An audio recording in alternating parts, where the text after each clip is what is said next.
एक श्लोक आता है, सोक्षो सुहत क्षेत्रो गतो ग्रहेन्द्रा षड भर बलमुखी बलेन्द्र वतो अपि संधो स्थिता सन फल प्रदा स्यात् एवं विचित्र यात्र वदे द्विपाके। अब क्या मतलब है इस बात का? बड़ा गूढ़ मतलब है, आप लोग देखिएगा। आप लोगों को अगर कुंडली में भाव मध्य और एक भाव मध्य होता है और दूसरा पार्ट कौन सा होता है? दूसरा पार्ट भाव संधि होती है। तो भाव मध्य और भाव संधि सबको क्लियर है कि नहीं क्लियर है? क्या होती है? नहीं गुरु जी, ऐसे तो कोई नहीं क्लियर। जो आपके जन्म लग्न की डिग्री है, कि जन्म लग्न की डिग्री है, हमारी आवाज आ रही है सबको? जी गुरु जी गुरु जी। हाँ, जो आपके जन्म लग्न की डिग्री है वो हर भाव का भाव मध्य है। अब आप अपनी कुंडली में आप देखिए कि आपके लग्न की डिग्री क्या है। आपके लग्न की डिग्री क्या है, आप अपनी कुंडली में देखिए।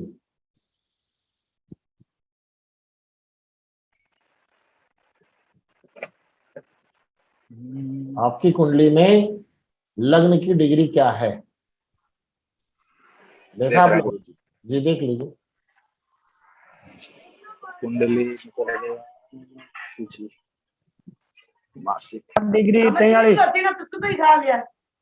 60 डिग्री 43 है लगन की। ये क्या है?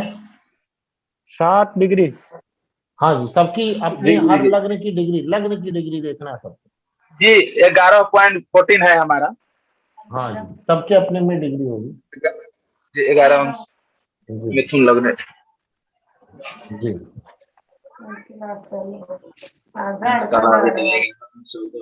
कला 18 भी कला।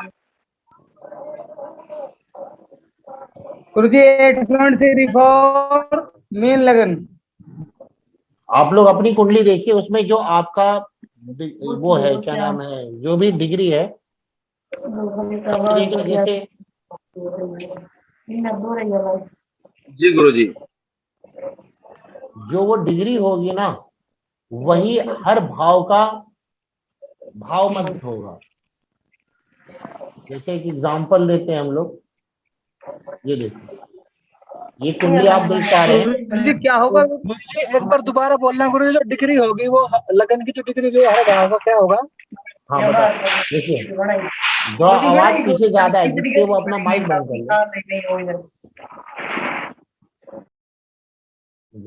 देखिए, जैसे ही ये कुंडली आपके सामने है, इस कुंडली में आप देखो कि किसी भी कुंडली में जो जन्म लग्न है आपकी, वही भाव मध्य है। मान लिया हमने, जैसे अभी हमने दिखाया एक कुंडली, तो वहाँ पे जन्म लग्न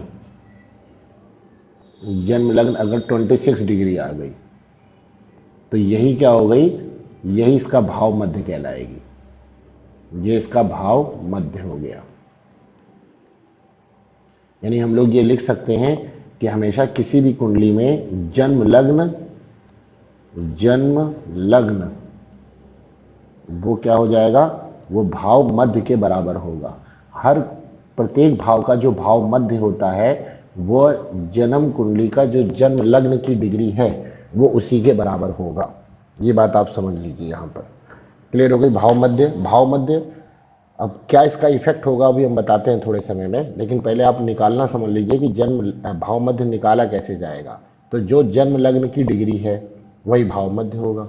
अब जैसे मान लिया कि कोई अगर एक कुंडली है, उसमें हमारे पास 7 डिग्री आ रही है जन्म लग्न की। ये सबकी कुंडली में लिखा होता है ऊपर, आप चेक कर लीजिए। जन्म लग्न का 7 डिग्री आ रहा है, तो यही 7 डिग्री इसका क्या हो गया? भाव मध्य हो गया। भाव मध्य हो गया। और ये भी कन्फर्म है कि प्रत्येक भाव कितना 0 से 30 डिग्री का ही होता है।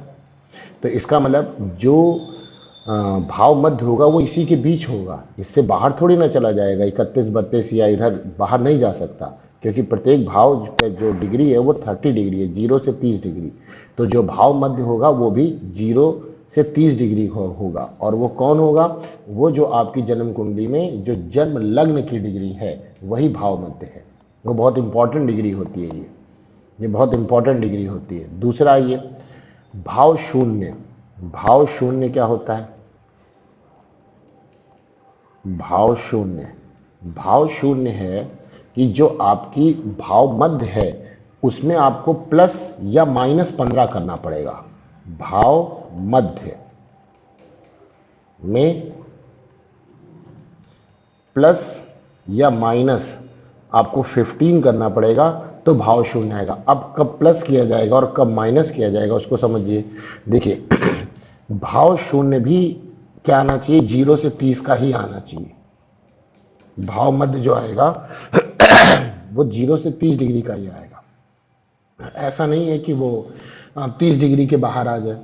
तो अब क्या होगा, मान लीजिए कि आपका ऊपर वाला एग्जाम्पल ले लेते हैं कि भाव मध्य हमारा, एक एग्जाम्पल लिया है यहाँ पर, भाव मध्य 26 डिग्री है। तो अब इसमें बताइए हम इसमें प्लस 15 करें कि माइनस 15 करें? ऑब्वियस है कि अगर आप प्लस 15 करेंगे तो इसका आंसर जो है वो 30 के बाहर चला जाएगा, इसी के बीच आना चाहिए, इसी के बीच आना चाहिए। तो अगर यहाँ प्लस 15 कर देंगे तो कितना हो जाएगा? देखिए 30 के बाहर चला गया, यानी 6 5 11 और 1 1 2 2 41 डिग्री हो गया। तो ये तो आंसर गलत हो गया ना, ये तो हो ही नहीं सकता। इसका मतलब यहाँ पे क्या करना होगा हमको, यहाँ पर हमें भाव मध्य जो आ रहा है 26 डिग्री, उसमें हमको माइनस 15 करना पड़ेगा। तब हम क्या निकाल पाएंगे, इसका भाव शून्य निकल आएगा जो कि 0 से 30 के बीच होगा। तो 6 में से 5 गया 1, 2 में से 1 गया, यानी कि 11 डिग्री जो यहाँ पर आ गई वो 11 डिग्री यहाँ पर भाव शून्य हो गया। तो कैसे किया? जो भाव मध्य था हमारा, भाव मध्य वो कितना था? 26 डिग्री। उसमें क्या कर लिया, प्लस माइनस 15 करेंगे। और अब कब प्लस करेंगे कब माइनस करेंगे ये आपको दिमाग लगाना है, बता देते हैं। लेकिन करना क्या है, ध्यान क्या रखना है आपको कि 0 से 30 डिग्री ही भाव शून्य आनी चाहिए। तो अब देखिए जैसे 26 डिग्री था, अगर इसमें हमने 15 ऐड किया होता तो आंसर तो 41 आ रहा है। तो ये तो काम कर ही नहीं सकते यहाँ पर हम लोग, क्योंकि ये तो 30 के बाहर चला गया। अब 26 है, इसमें से माइनस 15 किया तो आंसर 11 आ गया। 11 क्या है? 0 से 30 के बीच है। दूसरा एग्जाम्पल एक लेते हैं, ये पहला एग्जाम्पल था। मान लीजिए हमने दूसरा एग्जाम्पल लिया और हमने कहा कि हमारा भाव मध्य 7 डिग्री है। भाव मध्य कितना है? 7 डिग्री है। तो अब इसका हमें भाव अगर शून्य निकालना है, भाव शून्य निकालना है तो हम क्या करेंगे, प्लस 15 करेंगे कि माइनस 15? तो यहाँ प्लस ही 15 करेंगे। क्यों? 7 में अगर प्लस 15 कर दें तो कितना आ जाएगा? 22 डिग्री। और अगर माइनस 15 करते तब तो फिर 0 से नीचे चला जाता, माइनस में चला जाता तो भी खराब हो जाता। तो यहाँ प्लस करेंगे तो ये इसका क्या आ जाएगा? 22 डिग्री भाव शून्य हो जाएगा। ये इसका भाव शून्य हो जाएगा। और ऊपर वाले एग्जाम्पल में भाव शून्य क्या होगा? ऊपर वाले एग्जाम्पल में ये 11 डिग्री का भाव शून्य हो जाएगा। तो ये यहाँ से क्लियर हो गया। यानी इस प्रकार से आप इस बातों को समझ सकते हैं। जैसे इसको हटा दें, अगर ये सबको समझ में आ गया होगा भाव मध्य और भाव शून्य क्या होता है, निकाला कैसे जाता, होता क्या वो तो बता रहे हैं अभी। निकालना बहुत इंपॉर्टेंट है और इसको यूज़ नहीं करेंगे तो आपका फलादेश बदल जाएगा। क्योंकि अभी बताते हैं जो श्लोक मैंने बताया उसका मतलब क्या है वो भी यहाँ से समझ में आएगा। अब यहाँ पर इस प्रकार से आप इस बात को समझ सकते हैं कि अगर मान लीजिए भाव मध्य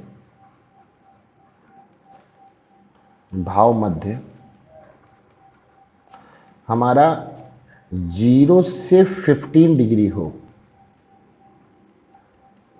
0 से 15 डिग्री हो, तो आप भाव शून्य निकालने के लिए, अगर हमारा भाव मध्य, इसमें पहला केस हमने ले लिया, अगर हमारा भाव मध्य क्या हो जाए 0 से 15 डिग्री हो, तो भाव शून्य निकालने के लिए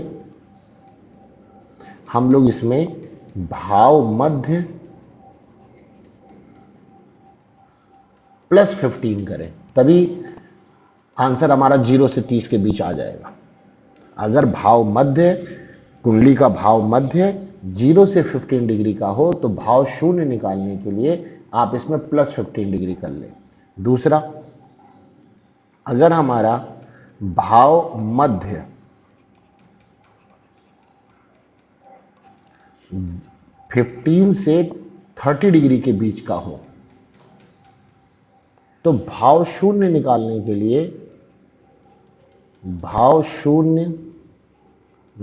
के लिए आप क्या कर लें, भाव मध्य -15 कर लें, भाव मध्य -15 कर लें, तो आपका भाव शून्य आ जाएगा। अब कुंडली के दो बहुत इंपॉर्टेंट पार्ट हो गए, मतलब कि जो भी आपकी जन्म कुंडली है उसकी दो बहुत इंपॉर्टेंट डिग्री हो गई, भाव मध्य और भाव शून्य। एक हो गया भाव मध्य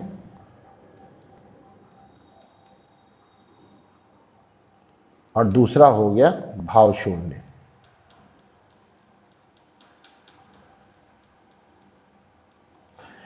अब यहां पे जो आपकी कुंडली में जितने भी ग्रह इस भाव मध्य की डिग्री के पास होंगे वह अपना पूर्ण फल देंगे, पूर्ण फल।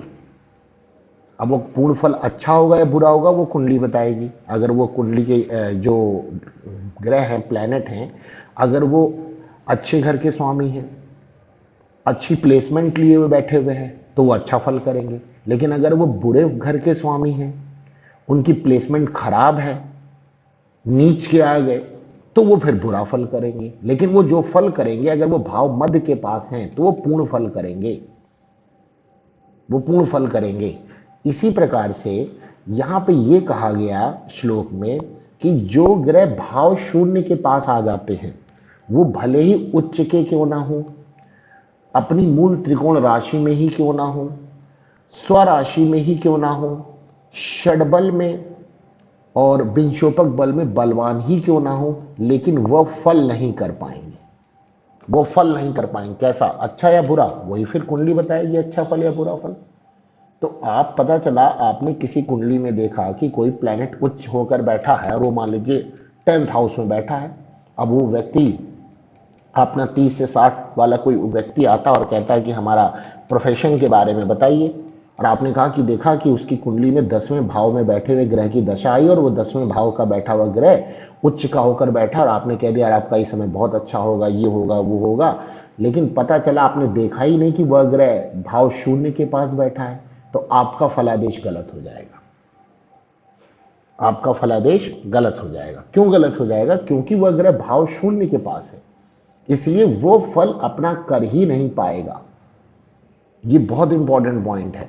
भले वो ग्रह उच्च का हो, स्वराशि का हो, विंशोपक बल में और षड बल में उसको पूर्ण बल प्राप्त हो, फिर भी वह अपना फल नहीं कर पाएगा, अच्छा या बुरा।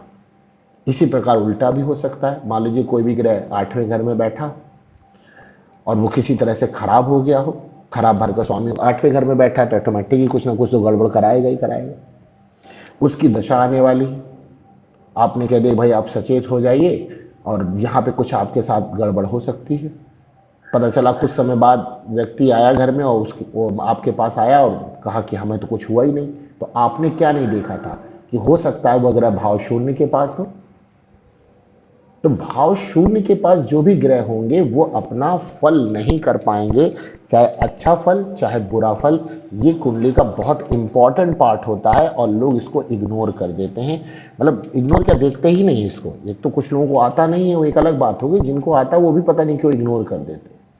तो भाव मध्य और भाव शून्य बहुत इंपॉर्टेंट पार्ट है। ये श्लोक में कहा गया कि कोई भी ग्रह चाहे वह उच्च का हो, चाहे वह मूल त्रिकोण राशि में बैठा हो, चाहे वह अपनी ही मित्र राशि में या अपनी राशि में स्वराशि होके बैठा हो, विंशोपक में चाहे वो जितना बल ग्रह पावरफुल हो, और षोडश वर्ग में भी, षडबल में भी वो पावरफुल हो, लेकिन यदि वह ग्रह भाव शून्य के पास है तो वो अपना फल देने में असमर्थ होगा। अब कौन सा फल? कुंडली के हिसाब से अगर उसको बुरा फल करना है और वो भाव शून्य के पास है तो वो बुरा फल करने में असमर्थ रहेगा। जी गुरुजी। कुंडली के अनुसार उसको शुभ फल करना है, लेकिन वो भाव शून्य के पास है तो शुभ फल करने में असमर्थ होगा। जी। लेकिन अगर वही ग्रह भाव मध्य के पास आ गया तो वो अच्छा फल देगा, करेगा पूर्ण फल। पूर्ण जी, फल बहुत अच्छा करेगा। ये ध्यान रखें, ये आपके फलादेश में परिवर्तन करवा सकता है। आपने किसी भी ग्रह को देखा कि वो ग्रह उच्च का होकर बैठा और बहुत अच्छी जगह बैठा हुआ है, और अब आप उसको बोल रहे हैं कि आपका अच्छा समय आ गया, आप कोई भी काम प्रारंभ करेंगे तो आपका ये काम बनेगा, मतलब जो उस भाव से संबंधित है जिसकी दशा चल रही है। और पता चला वो ग्रह भाव शून्य का होकर बैठा है, आपकी बात गलत हो जाएगी, कुछ नहीं होगा, वो आपके सामने आकर खड़ा हो जाएगा। आपने तो कहा था ये होना चाहिए था, ये तो हुआ ही नहीं। कैसे होगा? क्योंकि वो ग्रह भाव शून्य के पास था। बिल्कुल तो बिल्कुल। गुरु जी शून्य के पास होना चाहिए, कितना पास होना चाहिए? अब भाई जितना क्लोज हो जाए, देखिए हम लोग 3-3 डिग्री लेते हैं।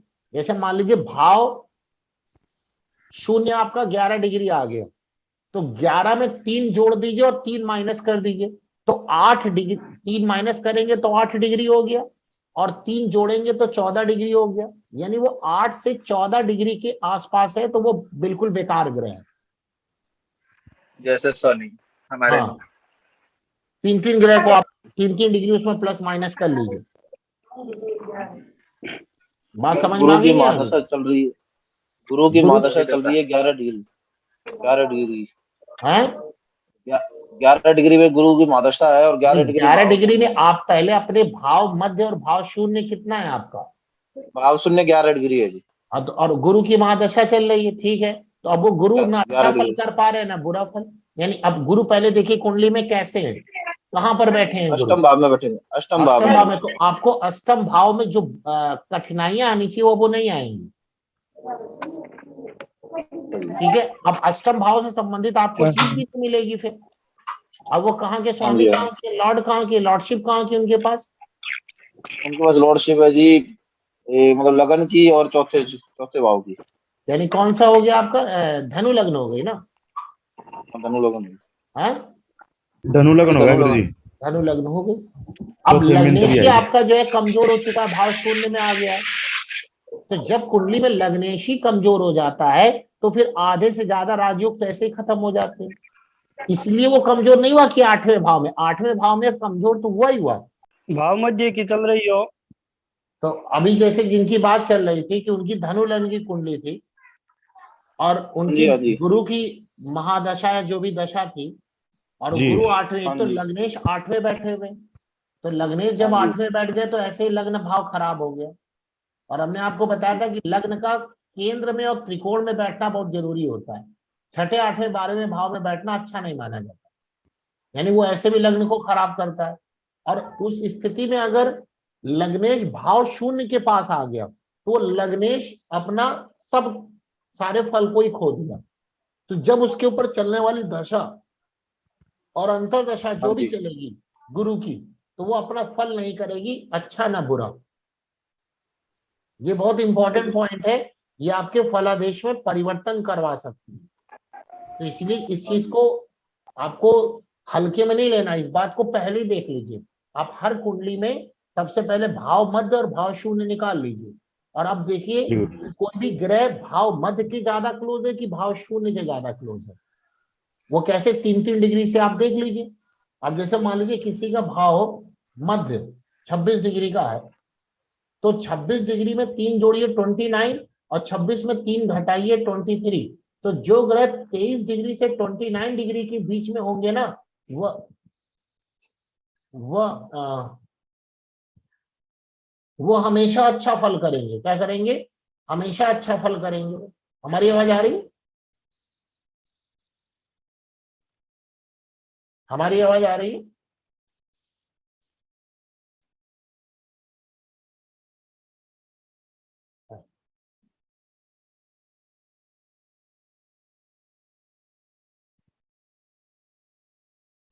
उसका रिजल्ट बढ़ता रहेगा और घटता रहेगा। हाँ वो रिजल्ट बताए थे गुरुजी, उसके हाँ, बारे में बताया था। तो ये समझ में आ गया ना। 3-3 डिग्री के हिसाब से आप क्या कर लेंगे, अपने ग्रहों को देख लेंगे। तो 26 की बात चल रही थी, तो 23 से 29 डिग्री, 3 डिग्री माइनस किया और 3 आपने प्लस किया। मान लिया आपका भाव मध्य 26 डिग्री का है, तो 23 से 29 डिग्री के बीच में जो ग्रह होंगे वो आपको 100% फल देंगे। अब फल अच्छा होगा कि बेकार होगा यानी खराब होगा, ये डिपेंड करेगा कि वो ग्रह की लॉर्डशिप कहाँ की है, और वो ग्रह की, वो प्लेनेट की प्लेसमेंट प्लेसमेंट कैसी? लॉर्डशिप। वो दोनों आपको वो बता देगी। ठीक है, अगर खराब प्लेसमेंट है और खराब लॉर्डशिप है तो आप समझोगे तो अच्छा है आपके लिए कि खराब फल नहीं देगा। लेकिन अगर अच्छी लॉर्डशिप है और अच्छी क्या नाम है प्लेसमेंट है तो आपके लिए नुकसानदायक है। और सबसे इंपॉर्टेंट कि वो फलादेश आपका बदल सकता है, इसलिए उसमें बड़ा सावधानी से आपको काम करना है। ये बात सबको क्लियर हो गई? भाव मध्य और भाव शून्य जी वाली। गुरुजी, जी गुरुजी, बहुत बढ़िया। गुरुदेव वही बताता था। गुरुदेव जी। गुरुदेव जरा बताइए ना, मैं अभी ज्वाइन, मैं हो नहीं पा गुरुदेव रही थी ज्वाइन। कोई बात नहीं, अब ये रिकॉर्डिंग जाएगी तो आप सुन लीजिए, क्योंकि अब वो कॉन्सेप्ट आगे बढ़ गया है। कोई बात नहीं हाँ जी, हाँ जी, हाँ जी। गुरुदेव हाँ, दशा है भाव मध्य की चल रही है और अंतरदशा भाव शून्य की चल रही है, तो जो महादशा है उसका आपको फल मिलेगा, और भाव शून्य है तो उसका अंतरदशा का फल नहीं मिलेगा। और क्या, जो उस वक्त होना चाहिए उस वक्त नहीं मिलेगा। आप महादशा के अनुसार अपने फल आदेश को करिए, मतलब एक न्यूट्रल समय आपके लिए चल रहा होगा। जो महादशा इस वक्त जो भी फल कर रही होगी वो करेगी। ठीक है, अब महादशा देख लीजिए, अच्छी चल रही बुरी चल रही, उसके हिसाब से आंसर आ जाएगा। तो ये बात आपको समझ में आ गई ना। दूसरा, जी अब गुरुजी, मान लीजिए कि आपके पास कोई ग्रह की दशा चल रही है और वो भाव मध्य के पास की है। कहाँ के पास की? भाव मध्य के पास की है। जी तो आपने कहा कि आपको फल बहुत अच्छा मिलेगा। अच्छा मतलब अच्छा मिले बुरा मिले वो तो आप प्लेसमेंट देख लीजिए और लॉर्डशिप देख लीजिए, यानी जी। कि उस ग्रह का फल आपको 100% मिलेगा। ये बात समझ में आई? जी जी गुरुजी।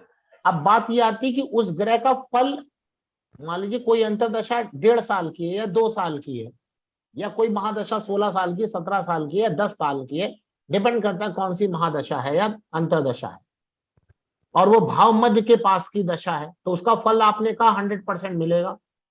तो क्या जी पूरे गुरुजी, साल, मान लीजिए अंतरदशा की चलिए बात उठा लेते हैं या महादशा की बात उठा लीजिए। जैसे मान लीजिए किसी के ऊपर शुक्र की दशा चल रही है, अब वो महादशा अंतरदशा अपने हिसाब से देख लीजिए। तो अगर महादशा की बात करें तो शुक्र की महादशा तो 20 साल चल रही है, जी तो क्या गुरुजी। उसको 20 साल अच्छे फल मिलेंगे क्या? नहीं गुरुजी। तो वो कौन सा समय होगा जिसमें उसको अच्छे फल मिलेंगे? इसी प्रकार ये फार्मूला आप अंतरदशा में भी लगा सकते हैं। जी जी, भाव मध्य और गुरुजी भाव शून्य। गोचर भी देख नहीं लेते नहीं नहीं नहीं, बात फिर नहीं समझे। हमने कहा कि कोई भी ग्रह की दशा चल रही वो भाव मध्य के पास है तो जी आपको गुरुजी, 100% मिलेंगे। जी गुरुजी, बिल्कुल। जी। अब वो आपको 100% फल मिलेगा। जी अब हमने मान लिया कि वो फल आपको अच्छा मिलेगा, और आपने जी कहा भाई ये अंतरदशा आप पे आ रही है और ये आपके ऊपर ये 2 साल ये अंतरदशा चलेगी, तो आप मान के चलिए कि 2 साल ये अंतरदशा आपके लिए बहुत अच्छी रहेगी। जी। तो वो क्या 2 साल, पूरे 2 साल उसकी दशा अच्छी रहेगी क्या? वो कौन सा पीरियड होगा कि जिसके लिए जो वो समय बहुत अच्छा जाएगा उसका, वो कैसे निकाला जाता है? तो जी। हम लोग अभी जो बात कर रहे हैं इस कंडीशन पे बात कर रहे हैं। आप ये हेडिंग भी लगा सकते हैं कि यदि कुंडली के अंदर ग्रह अच्छे हो, शुभ फलदायी हो, तब के लिए फार्मूला लगेगा। क्या? कुंडली के अंदर वह ग्रह शुभ फलदायी हो और भाव मध्य के पास का हो।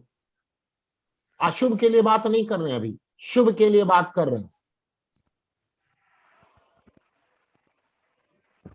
बात समझे हम क्या कहने जा रहे हैं? हमने कहा ये गुरुजी।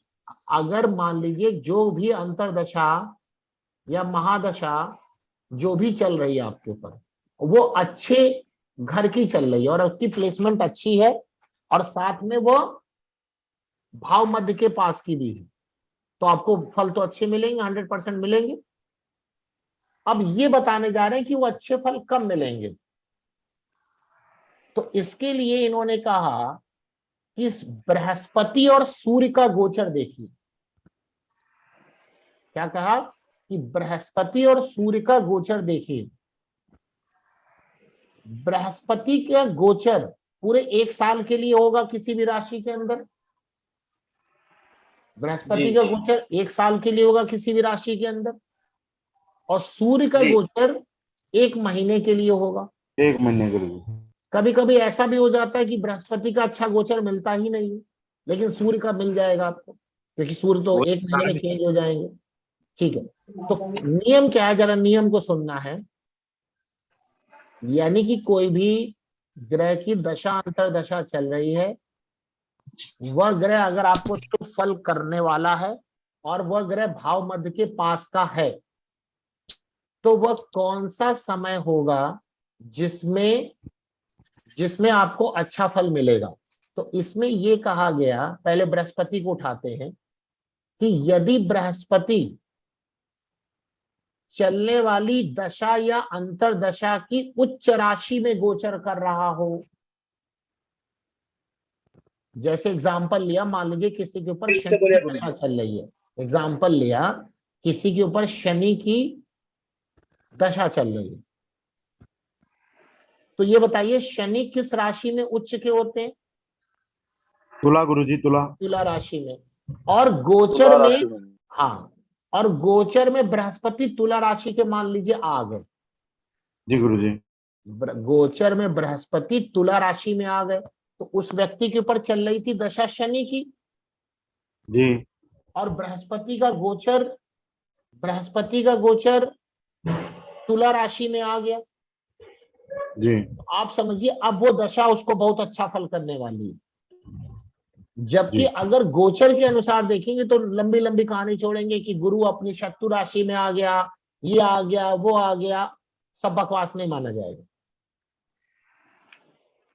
समझ में आई बात, नहीं समझ में आई? जी, हमारे को उच्च राशि देखनी गुरुजी। नहीं, उच्च नहीं, कौन कौन सी राशि देखनी? उच्च यानी जिसकी दशा चल रही है, जिस ग्रह की दशा चल रही है, उस ग्रह की उच्च राशि में, उस ग्रह की मूल त्रिकोण राशि में।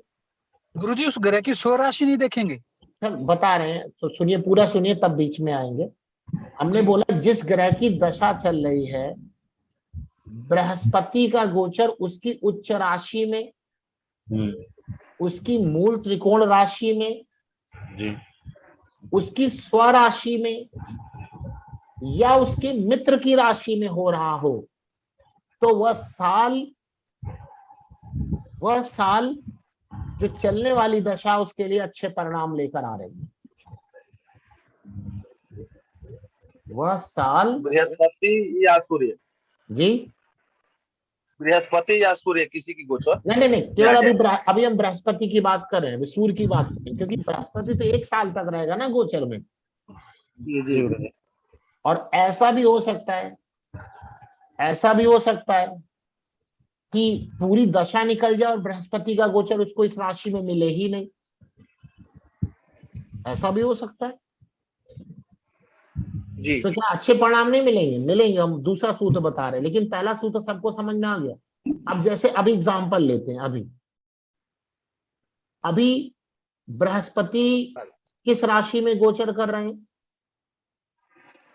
अभी राशि में मीन राशि में।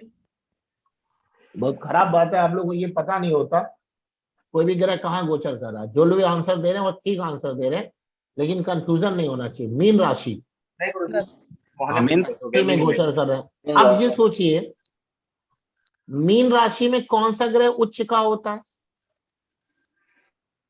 शुक्र। अब देखिए शुक्र उच्च का होता है, एकदम सही बात है। शुक्र उच्च का होता है गुरुजी, बुध नीच। हाँ, शुक्र उच्च का होता है। अब जिस व्यक्ति के ऊपर शुक्र की दशा अंतरदशा चल रही होगी, और शर्त है कि वह शुक्र उसकी कुंडली में अच्छा परिणाम दे रहा हो, अगर भाव मध्य के पास हो, अच्छे घर में बैठा हो, अच्छी की लॉर्डशिप हो, तो यह समय, ये साल उसके लिए बहुत अच्छा जाएगा। अब किस चीज के लिए अच्छा जाएगा वो अभी आगे बताएंगे। चलिए बता देते, जहां पर ग्रह बैठा है, जहां पर उसकी दृष्टि जा रही है, वह उन चीजों को बढ़ा देगा।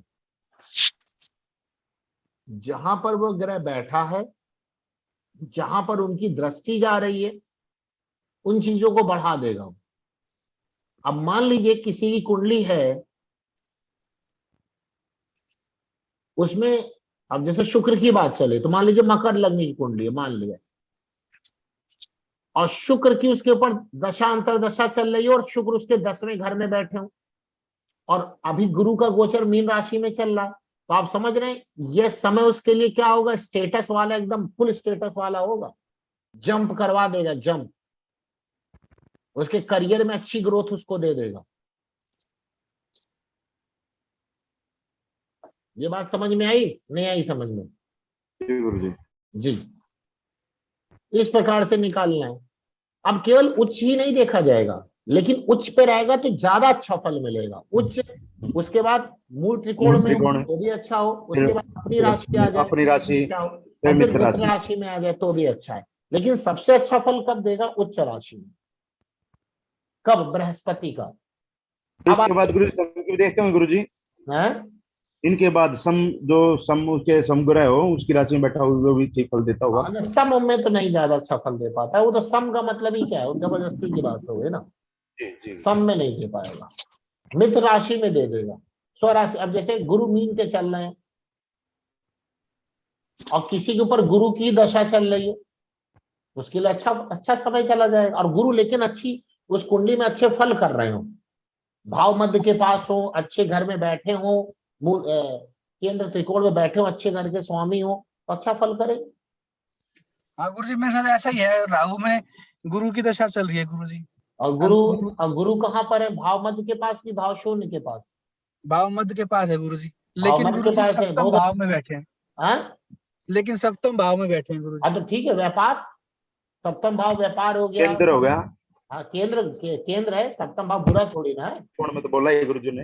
हाँ, केंद्र त्रिकोण, सप्तम भाव इस वक्त व्यापार को आपके बढ़ा देगा। इस वक्त आप लोग जो है पब्लिक डीलिंग करेंगे, आपकी डेली इनकम में थोड़ी वृद्धि हो जाएगी, आपकी अपनी जो फैमिली लाइफ है वो अच्छी होगी, आपकी जो कोई भी पार्टनरशिप का कोई काम कर सकते हैं वो भी अच्छा होगा। तो ये साल अच्छा जाएगा। अब आते हैं, मान लीजिए गुरु का गोचर नहीं मिला और गुरु का भी मिल भी गया, कोई बात नहीं, तब वो महीना कौन सा होगा? उसके लिए आपको सूर्य का गोचर देखना होगा। सूर्य की भी यही स्थिति हो जाए क्या, कि जिस ग्रह की दशा अंतरदशा चल रही है, जिस ग्रह की दशा अंतरदशा चल रही है, जिस ग्रह की दशा अंतरदशा चल रही है, उसकी उच्च राशि में या उसकी मूल त्रिकोण राशि में या उसकी स्वराशि में या उसके मित्र राशि में सूर्य का जब गोचर होगा तो वो महीना बहुत अच्छा जाएगा। अभी जैसे देखिए, जिसकी मैं बात कर रहा था, जिस कुंडली को मैंने खोला था, आप देखिए जरा, ये देखिए, ये कुंडली है इस व्यक्ति की। देखिए शुक्र की महादशा चल रही है ना, शुक्र की, चलिए महादशा तो हटाइए, शुक्र की महादशा चल रही है और शुक्र देखिए अस्त है। एक तो यहां से खराब हो गए अस्त है, लेकिन ये 24 डिग्री के आसपास है, तो भाव मध्य के पास है लेकिन अस्त है। तो जब शुक्र में इसका शुक्र चला ना, तो इसको बहुत अच्छा फल नहीं मिला। क्यों नहीं मिला? क्योंकि 2018 से 21 तक गुरु कहाँ गोचर कर रहे थे? हमें लगता है मकर में होंगे, धनु में होंगे, मकर में होंगे, कुंभ में होंगे। तो शुक्र का धनु से भी कोई लेना देना नहीं, मकर से भी कोई लेना देना नहीं, कुंभ से भी ज्यादा, मकर में तो मित्र राशि मान लीजिए। अब देखिए इसके ऊपर सूर्य की अंतरदशा स्टार्ट हुई, इसके ऊपर क्या स्टार्ट हुई? सूर्य की अंतरदशा जून 2022 तक अभी रहेगी। और सूर्य देखिए, सूर्य यहां पर भाव मध्य के पास है, एकदम 26-14 दिख रहा है सबको? ठीक है। गुरुजी। गुरु मीन राशि में गोचर कर रहे हैं, अभी गुरु मीन राशि में गोचर कर रहे हैं, जो कि सूर्य की मित्र की राशि है। चलिए अच्छी बात है। अब जरा सूर्य का खुद ही देखिए, सूर्य इस वक्त कहां चल रहे हैं? वृष राशि, वृष राशि में, वृष राशि में चल चल रहे हैं। सूर्य वृष राशि में चल रहे हैं ना, तो वृष राशि यानी सप्तम भाव में है और सूर्य के ऊपर गोचर कर रहा है। और जो ये दशा चल रही है, ये महादशा की अपनी राशि हो गई ना, वृष राशि होगी गुरुजी, बिल्कुल। नहीं बल्कि महादशा की मूल त्रिकोण राशि हो गई। जी जी। महादशा की क्या हो गई? भाई वृषभ राशि, त्रिकोण राशि की। इसकी शुक्र की महादशा चल रही है, और वृषभ राशि शुक्र की क्या है, मूल त्रिकोण राशि है। ये बात समझ में आ रही नहीं आ रही? जी गुरुजी। हाँ, और गुरु मीन राशि में गोचर कर रहे हैं इस शुक्र की उच्च राशि में, और जी। सूर्य इस महीने, अभी पिछले महीने से 14-15 तारीख से लेकर अभी 14-15 तारीख तक सूर्य वृषभ राशि में गोचर कर रहे हैं। राशि में गुरुजी। यानी कि शुक्र चलने वाली महादशा की मूल त्रिकोण राशि में सूर्य का गोचर आया, गुरु का मीन राशि में गोचर है इसमें, और सूर्य इसकी कुंडली में देखिए कहां पर बैठे हुए हैं, और शुक्र कहां बैठे हुए, सूर्य हटाइए, शुक्र कहां बैठे हुए, सप्तम भाव में। सप्तम भाव में गुरुजी। तो सप्तम भाव व्यापार का होता है, इसने एक नया व्यापार प्रारंभ किया, इसको भी नहीं पता चला अचानक कैसे प्रारंभ हो गया, देख लीजिए कैसे प्रारंभ हो गया। और व्यापारी क्यों प्रारंभ किया, क्योंकि सप्तम भाव में था, सप्तम भाव व्यापार का है। जी गुरुजी। सप्तम भाव से संबंधित अच्छे फल मिले होंगे गुरुजी इसमें। एकदम, अरे सप्तम भाव व्यापार का तो अच्छे फल तो दे ही देगा तुरंत। तो इस प्रकार से देखना होगा कि किस समय और किस महीने वो आपके लिए अच्छा होने वाला है। इसके ऊपर तो गुरु का भी गोचर अच्छा हो गया और सूर्य का भी गोचर अच्छा हो गया महादशा के अनुसार, महादशा के अनुसार। तो यानी कहने का मतलब ये है, अब जैसे अभी सूर्य कहाँ गोचर कर रहे हैं, वृषभ राशि में ना जी। अब ये दिमाग लगाइए, सूर्य किसको फायदा पहुंचा रहे होंगे इस वक्त, जिसकी चंद्रमा की महादशा या अंतरदशा चल रही होगी, मेरी चल रही है, तो आपको इस वक्त फायदा होगा। 14-15 पिछले 14-15 अप्रैल से लेकर 14-15 जून तक आपको फायदा होगा, या हुआ होगा, या नहीं, लेकिन ये घर में है ना। हाँ, तो फिर 12वें घर का मजा लीजिए, तब आपको फायदा नहीं होगा। अच्छा 8-12 देखना पड़ेगा ना। हाँ, नहीं, शर्त है, क्या शर्त है, कि चलने वाली दशा आपके लिए शुभ फलदायी हो। तो वो शुभ फल कब मिलेगा, जब गुरु या सूर्य का गोचर दोनों का हो जाए, और अच्छी बात है, गुरु या सूर्य का गोचर चलने वाली दशा अंतरदशा की उच्च राशि में, मूल त्रिकोण राशि में, स्वराशि में, या मित्र की राशि में गोचर कर रहा हो तब। तो ऊंच तो है नहीं, इसमें कोई झंझट नहीं। जी क्या? 12वें में जैसे चंद्रमा, हाँ, 12वें घटाव में अपने उच्च के है वृष राशि में। वृष राशि में 12वें भाव में उच्च के हैं। जी। नहीं, आपकी कौन सी मिथुन लग्न हो गई क्या? जी जी। तो शुक्र की यहाँ प्लेसमेंट तो भी गड़बड़ है, एक अच्छी मतलब कि उच्च में तो है, लेकिन शुक्र क्योंकि 12वें घर में अच्छे भी माने जाते हैं, तो आपको 12वें से संबंधित नींद उद अच्छी आ रही है सब? हाँ, बहुत अच्छी। हाँ, आएगी, शुक्र 12वें घर में है, नींद तो अच्छी देगा ही देगा ना। हाँ, पर वो सही सुख का होता है गुरुजी, अच्छा सही अच्छा सुख इनको मिलेगा, नींद अच्छी आएगी, आराम से सोएंगे, चैन की नींद सो रहे होंगे। लेकिन गुरुजी कुछ परेशानी सामने दिख रही है। वो भाई 12वें घर को आप डिनाय कैसे कर सकते हैं? 12वें घर में कोई भी ग्रह बैठा, भले कोई भी अच्छा ग्रह बैठ जाए। गुरुजी जिसको घोड़े बेच के कहते हैं वो, हाँ, जिसको घोड़े बेच कर कहते हैं वो वाली नींद है? नहीं नहीं, ऐसा नहीं है, मतलब सुकून से आदमी सोएगा, बहुत परेशान नहीं रहेगा। 12वें घर का शुक्र है, लेकिन 12वें घर का शुक्र और स्वराशित है, और अच्छी बात हो गई, सूर्य वहां पे गोचर भी कर रहा है, और चंद्रमा यहाँ उच्च का पर बैठा, और चंद्रमा का 12वें घर में जाना थोड़ा सा वैसे। अच्छा, चंद्रमा है कि शुक्र है आपका 12वें घर में, कौन है? चंद्रमा है।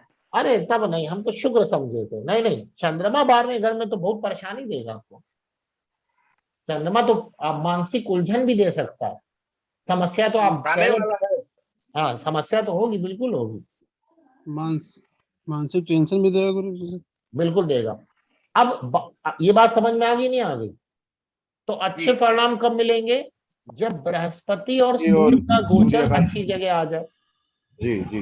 तो बुरे परिणाम कब मिलेंगे, अगर मान लीजिए कोई भी ग्रह की दशा चल रही है और वो बुरे परिणाम देने वाली है, तो बुरे परिणाम कब मिलेंगे? यही 6-8-12 में हो ना, यही बृहस्पति और सूर्य का गोचर, यही बृहस्पति और सूर्य का गोचर चलने वाली दशा की नीच राशि में चला जाए। गुरुजी इसका जस्ट उल्टा हो दशा जाए। की नीच राशि में, शत्रु राशि में चला जाए। गुरुजी हाँ इसका जस्ट उल्टा कर, यानी कि विपरीत कर दिया जाए। हाँ, इसका उल्टा कर लीजिए आप। जी गुरुजी। और वहां पे शनि का इन्वॉल्वमेंट और हो जाता है। वहां पे शनि का इन्वॉल्वमेंट हो जाता है कि चलने वाली दशा की जो नीच राशि है ना, उसमें शनि का गोचर हो। अब जैसे अभी तो शनि कुंभ के चल रहे हैं, तो कुंभ तो किसी की नीच राशि नहीं है, लेकिन अभी इससे पहले शनि मकर के चल रहे थे। तो मकर में कौन से ग्रह नीच के होते हैं बताइए? गुरु गुरुजी। तो जिसके ऊपर गुरु की दशा अंतरदशा चल रही होगी, जिसके ऊपर गुरु की दशा अंतरदशा चल रही होगी, और गुरु उसको मान लीजिए किसी भी तरह से बुरा परिणाम दे रहे होंगे, तो जब शनि का गोचर मकर राशि में हो रहा होगा, तो उसको उस वक्त ज्यादा खराब फल मिलेगा। और जिसको अच्छा फल दे रहे होंगे गुरु, उसको बहुत अच्छा फल नहीं दे पाएंगे। बात समझ गए नहीं समझ गए? एक बार फिर से इसको समझाइए। भाई हमने कहा इसी का उल्टा कर लीजिए। एक तो अब बुरे परिणाम के लिए इसका उल्टा कर लीजिए, और साथ में वहां शनि के गोचर को भी देखिए। यानी एक तो गुरु का गोचर चलने वाली दशा की नीच राशि में चला जाए, शत्रु राशि में चला जाए, और वहां पे शनि आ जाए। इसमें चलने वाली दशा और अंतरदशा की जो नीच राशि, उसमें शनि आ जाए गोचर में, तो भी उसको बुरे परिणाम मिलेंगे। सूर्य का नहीं देखेंगे ना इसमें। समझ में आई बात? सर सूर्य का नहीं कहा था देखेंगे कि ना। उसके ऊपर जो है, किसी ने कहा था कि अभी उसके ऊपर गुरु की दशा चल रही थी। किसने कहा था भाई गुरु की दशा? किसी ने कहा अभी चल रही है उनके ऊपर, पता नहीं किसने बोला था। नहीं सूर्य कहते गुरु की अभी किसी ने बोला था ना, उनके ऊपर दशा अंतर दशा चल रही है, तो उनके लिए अच्छा समय जा रहा था। अब तो अच्छा जा रहा है, तो उनके लिए पहले कैसे, यानी कि अभी गुरु का गोचर जब मकर राशि में चल रहा था, गुरु का गोचर, तब कैसा समय गया? वो अशुभ होगा केवल। देखिए वहां गुरु भी मकर राशि में चले गए थे, और शनि हो आ जाए तो फिर तो और शनि भी वहीं पे थे, तो उसके लिए बहुत खराब समय गया होगा। हाँ जी। तो किसी ने कहा था, लगता नहीं है, कोई बात नहीं। तो समझ में आ गई बात? नहीं आएगी आपको? इस प्रकार से देखना होगा। आवाज नहीं आ रही गुरु जी? हमारी आवाज नहीं आ रही? आ रही है गुरुजी, आ रही है। हाँ जी। तो ये वाला फार्मूला आपको समझ में आया? जी ये गुरुजी। वाला फार्मूला समझ में आया आपको? जी। और एक बहुत इंपॉर्टेंट फार्मूला और भी है जो मैं आपको दे रहा हूं। ये तो कभी कभार हम भी नहीं लगाते, और ये गलत होता नहीं लगाना, इससे परिणाम फिर बदल जाते हैं। क्या? तारा तारा तारा प्रणाली सुना आपने? है तारा मिलान? गुरुजी सर्वतोभद्र जैसा, है सर्वतोभद्र जैसा। सर्वतोभद्र अलग है, तारा मिलान अलग। तारा मिलान देखिए, नौ तारा सूर्य गुरुजी। ठीक है। तारा मिलान देखिए, तारा मिलान ये तो नहीं खैर सुना विवाह सर। में देखा जाता तारा मिलान, लेकिन अच्छी किताबों में ये बात कहा कि दशा जो चल रही है ना, और अंतरदशा, उसमें भी आप तारा देखिए, तो ये भी ग्रह के फल को बदल देती है। ये भी ग्रह के फल को बदल देती है। तो इसके लिए आपको क्या करना पड़ेगा? 27 नक्षत्र लिख लीजिए। पहले लिखिए, सबसे पहले अश्विनी नक्षत्र। अश्विनी नक्षत्र का स्वामी कौन होता है? केतु ना। उसके नीचे दूसरी नक्षत्र कौन सी हो जाएगी? भरणी। भरणी का स्वामी कौन? शुक्र होगा। तीसरी नक्षत्र कौन सी होगी? कृतिका। कृतिका सूर्य। कृतिका का सूर्य हो जाएगा। सूर्य। चौथी रोहिणी हो जाएगी। रोहिणी। रोहिणी का स्वामी चंद्रमा। चंद्रमा हो गया। पांचवा मृगशिरा होगी, और मृगशिरा का स्वामी मंगल। छठी नक्षत्र आद्रा है, उसका स्वामी राहु।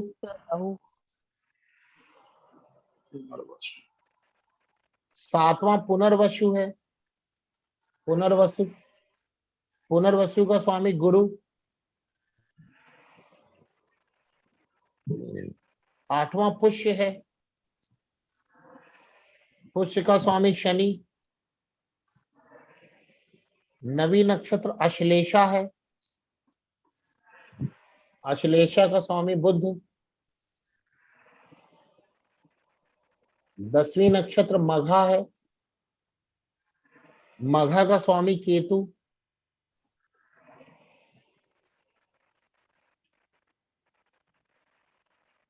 11वीं नक्षत्र पूर्वा फाल्गुनी है,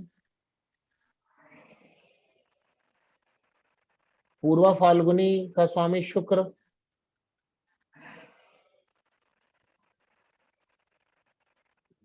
12वीं नक्षत्र उत्तरा फाल्गुनी है,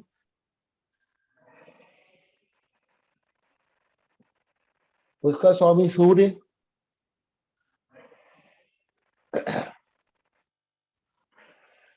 13वीं नक्षत्र हस्ता है, उसका स्वामी चंद्रमा,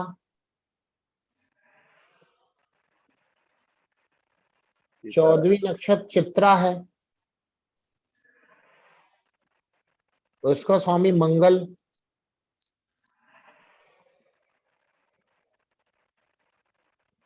15वीं नक्षत्र स्वाति है, स्वामी राहु,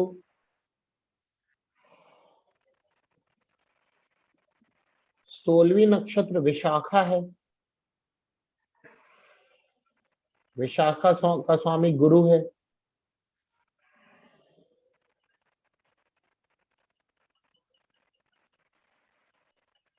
17वीं नक्षत्र अनुराधा है,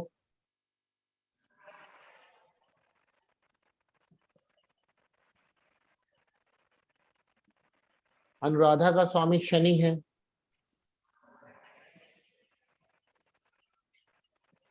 18वीं नक्षत्र ज्येष्ठा है,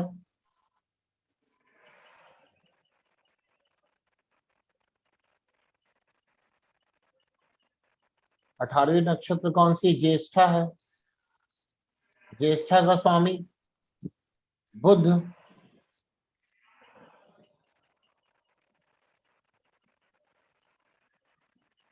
19वीं नक्षत्र मूल है, मूल का स्वामी केतु, 20वीं नक्षत्र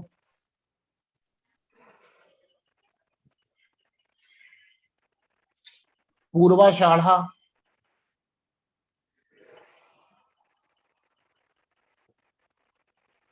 पूर्वाषाढ़ा और पूर्वाषाढ़ा का स्वामी शुक्र,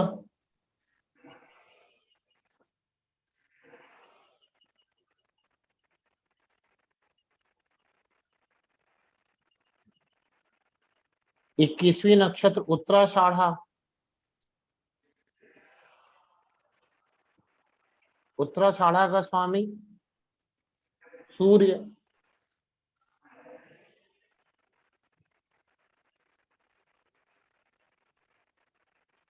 22वीं नक्षत्र श्रवण है, श्रवण का स्वामी चंद्रमा, गुरुजी उत्तराषाढ़ा का कौन सा बोले स्वामी? उत्तराषाढ़ा का सूर्य, 21वीं नक्षत्र उत्तराषाढ़ा थी, उसका स्वामी सूर्य था।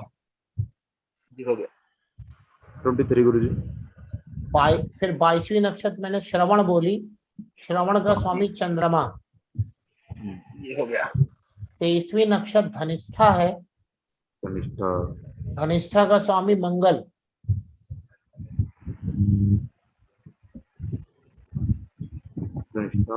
24वीं नक्षत्र शतभिषा है, उसका स्वामी राहु।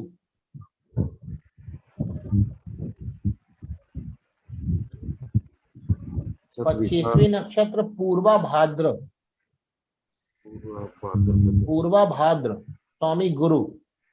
पूर्व भाद्रपद ना? हाँ पूर्वा भाद्र गुरु। 26वीं नक्षत्र उत्तरा भाद्रपद है। रेवती उत्तरा भाद्रपद का स्वामी शनि और उसका रेवती।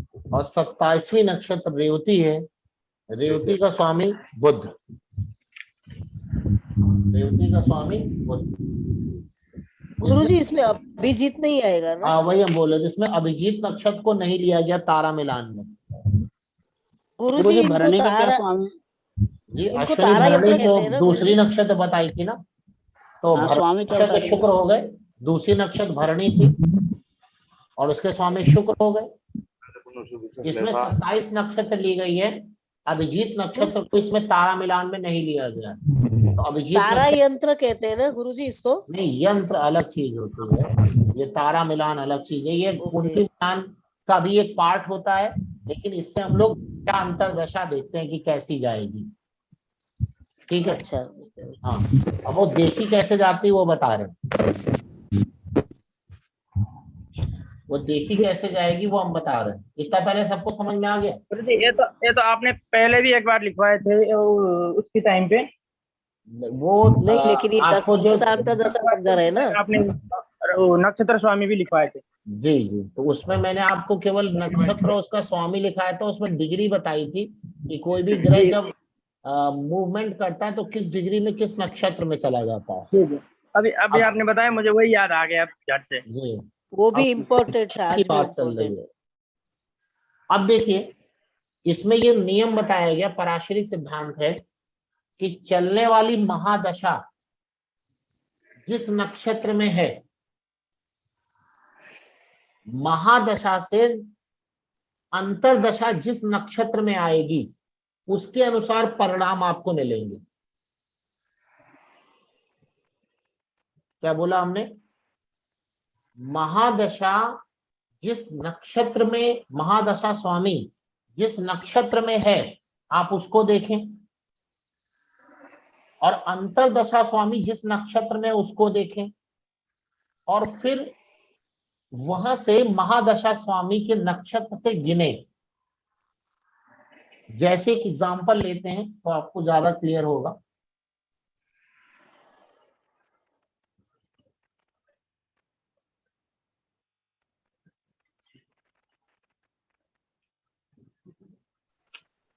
एक बार दोबारा बताना गुरुजी।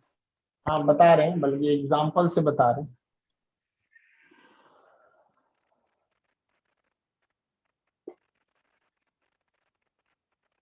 ये बोर्ड दिखाई दे रहा है आप लोगों को?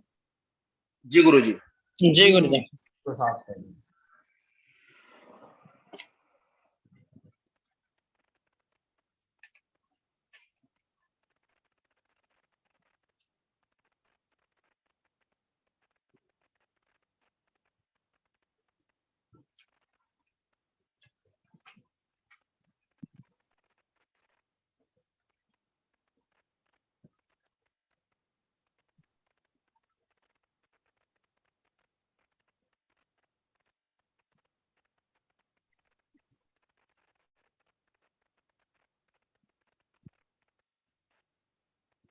हमने आपको ये बताया कि जो महादशा आप पे चल रही है, आप ये देखें कि महादशा, आप ये देखें कि महादशा किस नक्षत्र में है। जैसे एग्जांपल ले लिया हमने कि महादशा किसी भी की चल रही है और वो अश्विनी नक्षत्र में है। हमने कहा महादशा, मान लीजिए एमडी लिख देते हैं यहाँ पर, एमडी। वो महादशा जो चल रही है वो किस नक्षत्र में है? अश्विनी नक्षत्र में मान लिया, अश्विनी नक्षत्र में। और जो अंतरदशा चल रही है वो हमने कहा कि मान लीजिए रोहिणी में है। ठीक है। अब ये गिनिए, कहां से गिनना है? महादशा स्वामी जिस नक्षत्र में बैठे हैं वहां से आप रोहिणी तक गिन के आइए। क्या आंसर आ रहा है बताइए? 4 आंसर आ रहा है। पहले ही गिनना आया सबको? हमने छोटा सा एग्जांपल लिया है। छोटा एक एग्जांपल लिया है। अश्विनी से भरनी तक गिने फिर गुरु जी, है ना? हाँ जी अश्विनी से रोहिणी तक गिनेंगे गुरु जी। जी जी। महादशा स्वामी जिस नक्षत्र में बैठा है उस नक्षत्र से प्रारंभ करके अंतरदशा स्वामी जिस नक्षत्र में बैठा है आपकी कुंडली में वहां तक गिनकर आइए, तो जो भी नंबर आ जाएगा उसके अनुसार फल होगा। अब ये नंबर क्या आएगा जरा ये आपको लिखना है। तो अगर मान लीजिए ये डिफरेंस 1 का आ रहा है, 1 का, 1 अभी करके बताएंगे, तो इसको हम लोग बोलते हैं जन्म तारा। अगर ये डिफरेंस 1 का आ रहा है तो इसको क्या बोलेंगे? जन्म तारा। जन्म तारा। जन्म तारा यही है, ठीक है। अब जन्म तारा में फल क्या होंगे? तो जब महादशा स्वामी अंतरदशा स्वामी से एक डिफरेंस पर हो तो हम लोग बोलेंगे कि ये जन्म तारा की दशा है, इस समय इसको व्यक्ति को क्या फल मिलेंगे। अब देखिए जो महादशा और अंतरदशा का जो फल होता है ना वो एक लाइन में नहीं होता, उसमें बहुत सारी चीजें देखनी होती है।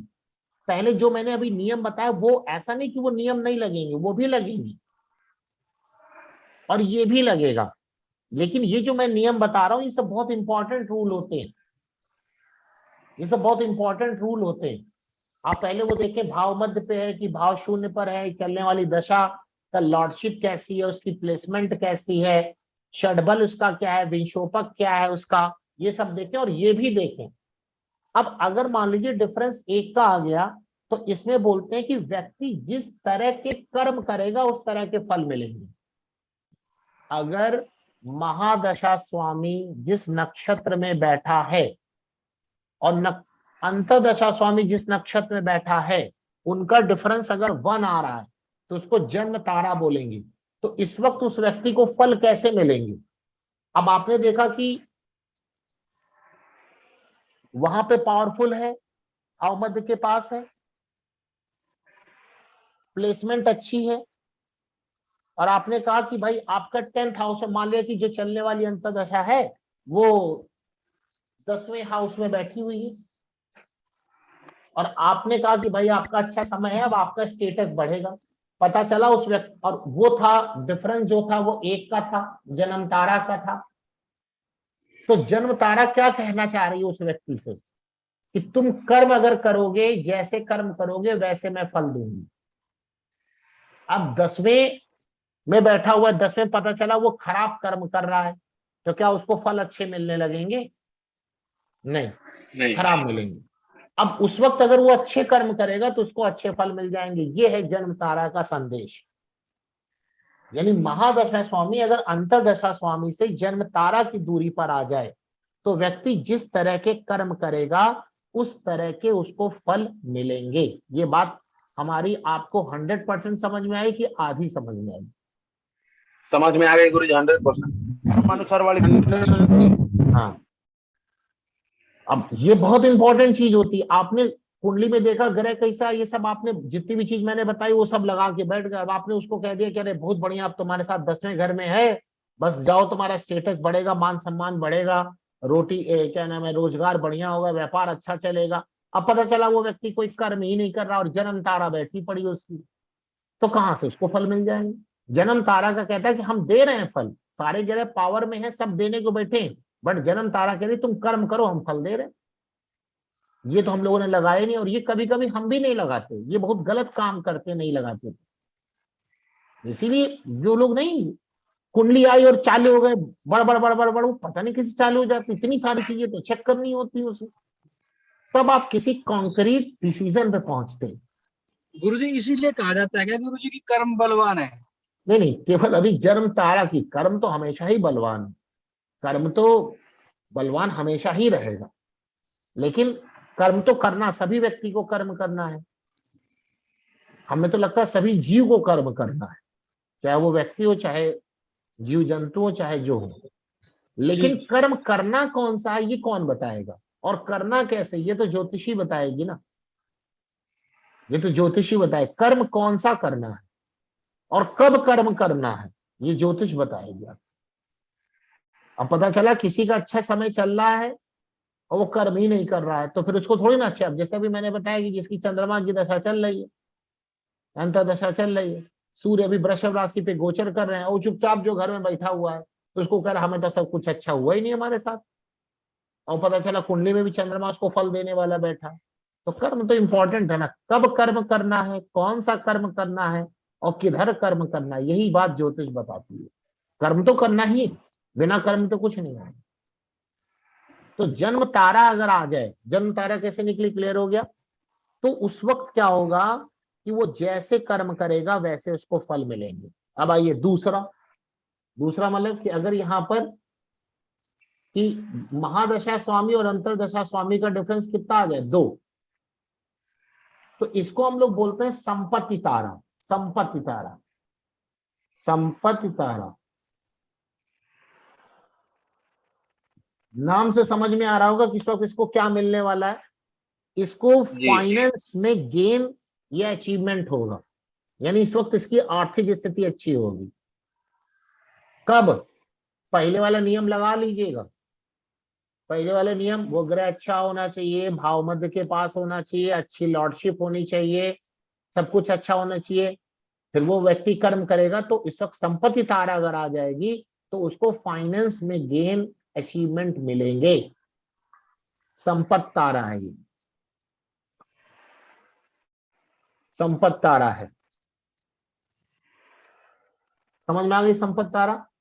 तीसरा आ जाइए, अगर ये डिफरेंस 3 का आ रहा हो तो ये विपत्त तारा कहलाती है। विपत्त नाम समझ में आ रहा है आपको, ये नाम इसी प्रकार से दिए गए हैं जिससे लोग समझ सके, विपत्त। अब विपत्त तारा, अच्छा पूरा सर, हाँ, विपद जन्म संपत विपत ये सब, ओके। ऑब्स्ट्रक्शन, ऑब्स्टेकल आएंगे लाइफ में, रुकावटें आएंगी, रुकावटों के साथ फल प्राप्त होंगे। अगर फल मिलने वाला है तो रुकावटों के साथ मिलेगा, और अगर वो ग्रह कमजोर है, अंतर्दशा स्वामित्व, हो सकता फल भी ना मिले, मिलते मिलते रह जाए, ऑब्स्टेकल्स डेवलप हो जाएंगे। विपत्त, ये हमारे हाथ से आई चीज चली गई, हमारे हाथ से, ऐसे नहीं बोलते हमारे हाथ से आई चीज चली गई, यही चीज हुई। अब वो ग्रह कमजोर भी अगर हुआ अंतर्दशा स्वामी, तब तो उसको मिल नहीं पाएगा, और पावरफुल है तो रुकावटों के साथ फल मिलेगा। ठीक है, विपद समझ में आ गई।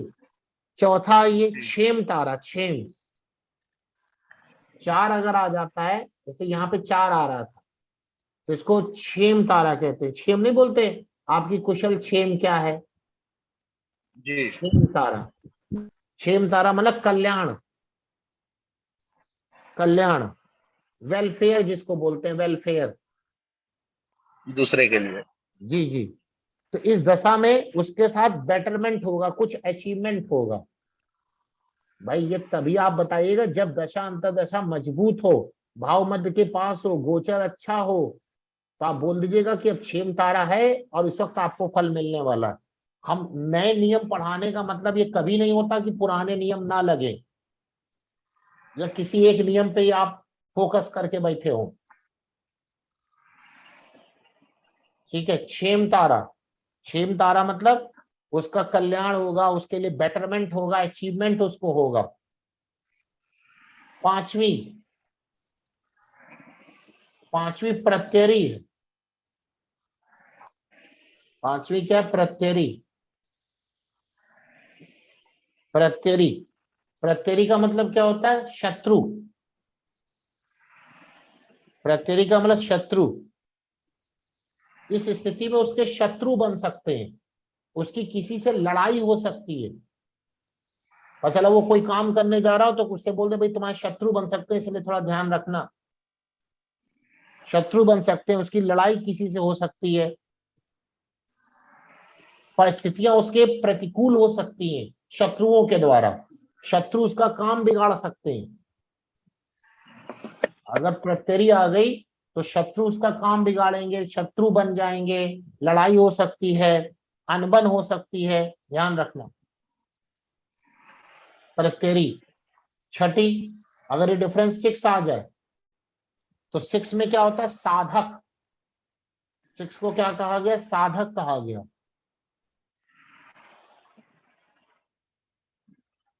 साधक कहा गया, यानी साधक मतलब किसी भी चीज का अगर आप साधन करेंगे तो वो कार्य पूरा हो जाएगा। आते ना लोग कुछ पूछते हैं, हम ये काम करने जा रहे हैं, ये पूरा होगा या नहीं होगा? तो आपने देखा महादशा अंतर्दशा में साधक आ रहा, और अंतर्दशा स्वामी महादशा स्वामी मजबूत है, भाव मध्य के पास है, षडबल अच्छा है, ग्रह की प्लेसमेंट अच्छी है, अस्त उस्त नहीं है, नीच उच्च नहीं है, साधक में आ रहा तो बोलो हाँ भाई पूरा हो जाए। कब पूरा हो जाएगा? वही वाला गोचर जो मैंने बताया, उसमें पूरे चांस बन जाएंगे होने के। तो किसी भी चीज का व्यक्ति अगर साधन करता है तो ये कार्य पूरा हो जाएगा, पूरा हो जाएगा। 7वां, अगर 7 आ जाए, 7 आ जाए डिफरेंस, तो इसको बोलते हैं वध तारा। वध, वध तारा। यहां पर क्या वध हो जाएगा, यानी किसी चीज का अंत हो जाएगा। कोई वो काम कर रहा तो हो सकता खत्म हो जाए, किसी भी चीज का अंत हो जाएगा। आप कोई काम कर रहे हो तो वो काम कंप्लीट भी हो सकता है, यहाँ पूरा हो जाएगा। साधक ने स्टार्ट किया, वध तारा में कंप्लीट हो जाएगा। या ऐसा भी हो सकता है वो व्यक्ति भी कंप्लीट हो जाए, यानी अगर दशाएं ऐसी चल रही हैं तो वध है ना, तो ऐसा हो सकता है कि वो व्यक्ति भी कंप्लीट हो सकता है। कंप्लीट मतलब डेथ भी हो सकती है। रवि जी आपका माइक गड़बड़ है, अपना माइक ऑफ कर लीजिए। 8वीं तारा कौन सी है? मित्र तारा। 8वीं तारा कौन सी है? मित्र तारा। यानी 8 डिफरेंस आ जाए तो यहां पर अब फेवरेबल कंडीशन होगी, अच्छी स्थितियां आपका इंतजार कर रही हैं। मित्र तारा है ना, मित्र आपका इंतजार कर रहा है, अच्छी स्थितियां आपकी इंतजार कर रही हैं।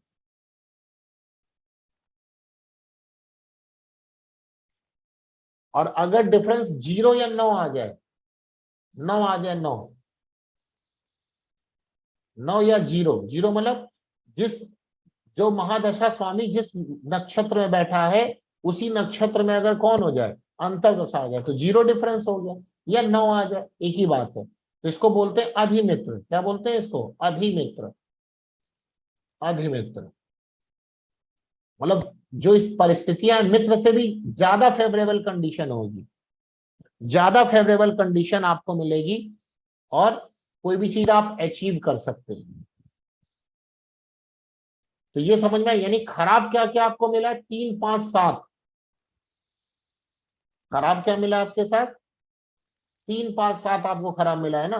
देखिए 3 खराब मिला, 5 खराब मिला और 7, क्योंकि 3 में विपद है, 5 में क्या है? 5 में प्रत्यरी है और 7 में वध है। यही आपके साथ ये खराब मिला है। तो 3, 5 और 7। अभी निकालना कैसे, उसको निकालते हैं। इसके अलावा कुछ बात और बता देते हैं इसके अंदर। आपको करना क्या है कि जो महादशा चल रही है, महादशा, वहां से आप देखिए, महादशा जो चल रही है वहां से आप देखिए 10वीं तारा कर्म तारा कहलाती है।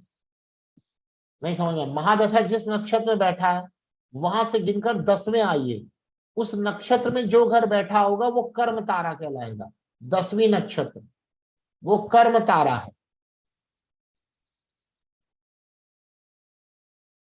ऐसे 19वीं नक्षत्र आधान तारा है।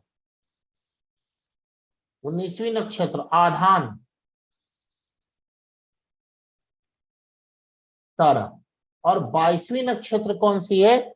22वीं नक्षत्र वैनाशिक तारा है। वैनाशिक तारा। गुरुजी कौन सा? ये 22वां। 10वां एक मिनट। कर्म तारा, 19वां आधान तारा और 22वां वैनाशिक तारा। कहां से? महादशा जिस नक्षत्र में बैठा है वहां से गिनना प्रारंभ करके 10वें पे जो आएगी वो कर्म तारा होगी, 19वें पे आएगी वो आधान तारा होगी और 22वें पे जो आएगी वो क्या होगी? वैनाशिक तारा होगी। अब क्या हो, अगर मान लिया, यही देखिए हमने, मान लीजिए महादशा स्वामी, चलिए किसी का ले लेते हैं। अब बताइए, कोई भी बताइए, किसी किसी की महादशा जो चल रही है वो किस नक्षत्र में, कोई एक व्यक्ति बताइए। चलिए कृष्णा जी, आप अपना माइक ऑन करिए। कृष्ण जी, आप बताइए, जो आपके ऊपर महादशा चल रही है वो किस नक्षत्र में है। कृष्ण जी, आप अपना माइक ऑन करिए। हम अपना बताएं गुरुजी। हाँ चलिए, आप ही बताइए, कृष्ण जी सुन ही नहीं रहे। उत्तराषाढ़ा। हाँ, राहु की चल रही है बस। उत्तराषाढ़ा चल रही है, ठीक है। तो महादशा जो है वो उत्तराषाढ़ा नक्षत्र में है, यही बता रहे हैं ना आप? जी गुरुजी जी। जी। अब जरा एक काम करिए, उत्तराषाढ़ा से गिनना चालू करिए, 10वीं नक्षत्र कौन सी आएगी। तो देखिए, उत्तराषाढ़ा को 1 मानिए, उत्तराषाढ़ा के जी। बाद दूसरी नक्षत्र श्रवण आएगी, तीसरी नक्षत्र धनिष्ठा आएगी, चौथी नक्षत्र शतभिषा आएगी, 5वीं नक्षत्र पूर्वा भाद्रपद आएगी, छठी नक्षत्र उत्तरा भाद्रपद आएगी, और 7वीं नक्षत्र रेवती आएगी, 8वीं नक्षत्र अश्विनी आएगी, 9वीं नक्षत्र भरणी आएगी, और 10वीं नक्षत्र कृतिका आएगी। मिला? जी जी। उत्तराषाढ़ा को लेकर के 10 गिनिए कहां पर आ रहे हैं, कृतिका पे आ रहे हैं कि नहीं आ रहे हैं? जी बताइए भाई सुजीत जी। जी गुरुजी जी जी। अब आप ये देखिए, आपकी कुंडली में कृतिका नक्षत्र में कोई ग्रह है? आप जो भी आपके सामने ग्रह होंगे, वो कोई भी ग्रह कृतिका नक्षत्र में है? नहीं गुरुजी। नहीं, बहुत अच्छी बात है, नहीं कोई बात नहीं, कृतिका नक्षत्र में कोई भी ग्रह नहीं। अब अगर नहीं। मान लीजिए नहीं है, अच्छी बात है। अब अगर कोई ग्रह होता तो क्या होता? अगर वहां पे कोई शुभ नैसर्गिक शुभ ग्रह होता, नैसर्गिक शुभ ग्रह शुक्र है, गुरु है, अच्छा बुध है, अच्छा चंद्रमा है, ये, तो उस वक्त क्या होता कि आप ना अच्छे कार्य करते, आप किसी की हेल्प करते या किसी की सहायता करते, जिससे आपको मेंटल पीस मिलती, बच्चों को लेकर के अच्छी खबर मिलती आपको। लेकिन अगर यहीं पर कोई नैसर्गिक अशुभ ग्रह होता, जैसे राहु केतु यहां पर बैठा होता, शनि, जी तो जब इस महादशा में 10वीं नक्षत्र जो आपकी पड़ रही है कृतिका, और कृतिका नक्षत्र में अगर कोई अशुभ ग्रह बैठा होता, और जब उस अशुभ ग्रह की अंतर्दशा चलती, तो क्या होता कि आपको अपने कर्म से लेकर प्रॉब्लम होती, काम कर ही नहीं पाते आप, आपको मानसिक अशांति होती, अशुभ कार्य होते, आप कोई गलत कार्य करते, उस वक्त आपको लगता है ये कार्य गलत है फिर भी करते, बच्चों को लेकर कुछ प्रॉब्लम आती, अगर आप पढ़ाई कर रहे होते तो पढ़ाई में रुकावट आती, या कोई काम कर रहे होते तो काम करने में रुकावट आती। इसलिए जो महादशा चले, तो सब लोग क्या करें, जो महादशा चले वहां से 10वीं नक्षत्र, महादशा जिस नक्षत्र में है वहां से 10वीं नक्षत्र गिन ले, और 10वीं नक्षत्र में अगर शुभ ग्रह बैठा है, तो जब उस शुभ ग्रह की अंतर्दशा आएगी, तो उसके साथ जो मैंने बताया अच्छे कार्य होंगे, दूसरे की मदद करेगा, मदद करने से उसको मानसिक शांति मिलेगी, बच्चों को लेकर अच्छी खबर आएगी, और उसके कर्म अच्छे होंगे। लेकिन अगर उसमें अशुभ ग्रह बैठे हो उस नक्षत्र में, तो जब उस अशुभ ग्रह की अंतर्दशा आएगी उस महादशा में, तो खराबी होगी। ये बात समझ में आ गई नहीं आ गई? जी गुरुजी। हाँ जी। इसी प्रकार से अब जरा आप गिनिए, आधान नक्षत्र कौन सा मैंने बताया, आधान नक्षत्र कौन सा होता, आधान 19वां ना? 19 जी। हाँ, तो सुजीत जी, आपके ऊपर जो महादशा चल रही है वो महादशा स्वामी उत्तराषाढ़ा नक्षत्र में बैठा हुआ, ये आपने बताया जी जी। तो अब उत्तराषाढ़ा से 19वीं नक्षत्र गिनिए, कौन सी होगी 19वीं नक्षत्र? 3 4 5 6 7 8 9 10 11 12 13 14 15 18 19 उत्तरा फाल्गुन। उत्तरा फाल्गुनी होगी। अब उत्तरा फाल्गुनी नक्षत्र में देखिए, कोई ग्रह बैठा हुआ है आपकी कुंडली में? फाल्गुनी हाँ, उत्तरा फाल्गुनी में भी कोई नहीं है। ठीक है, कोई बात नहीं। अब इसका फल सुनिए, अगर उत्तरा फाल्गुनी नक्षत्र में कोई शुभ ग्रह बैठा होता, तो जब उस शुभ ग्रह की अंतर्दशा इस महादशा में आती, जी। इस महादशा में से 19वीं नक्षत्र जो भी आएगी, जैसे आपकी उत्तरा फाल्गुनी आ रही है, उसमें अगर जी। शुभ ग्रह बैठा होता और जब उस शुभ ग्रह की अंतर्दशा आती, तो आपकी भाग्य की उन्नति होती, आपकी ग्रोथ होती, कहीं से आपको अच्छी खबर सुनाई देती और स्थायी उन्नति होती। मैं फिर से बोल रहा हूं, स्थायी उन्नति। लोग बहुत सारे क्वेश्चन पूछने आते हैं, यार हमारी स्थायी मतलब परमानेंट प्रोग्रेस कब होगी? तो जब चलने वाली महादशा, जिस महादशा नाथ यानी महादशा का स्वामी जिस नक्षत्र में बैठा है, उस नक्षत्र से 19वें नक्षत्र जो भी होगा उसमें अगर शुभ ग्रह बैठा है, तो उस शुभ ग्रह की अंतर्दशा, उसको स्थायी उन्नति देगी, उसके ग्रोथ के चांसेस बढ़ जाएंगे, भाग्य के दरवाजे खुल जाएंगे, अच्छी खबर उसको मिलेगी। लेकिन यहीं अगर अशुभ ग्रह बैठे हो, तो उस अशुभ ग्रह की अंतर्दशा में इसका उल्टा होगा, प्रॉब्लम बढ़ जाएगी, नुकसान होगा, ऐसा नुकसान होगा जिसका खामियाजा उसको लंबे समय तक भुगतना पड़ेगा। बात समझ में आ गई, नहीं आ गई? जी, बात समझ में आ गई?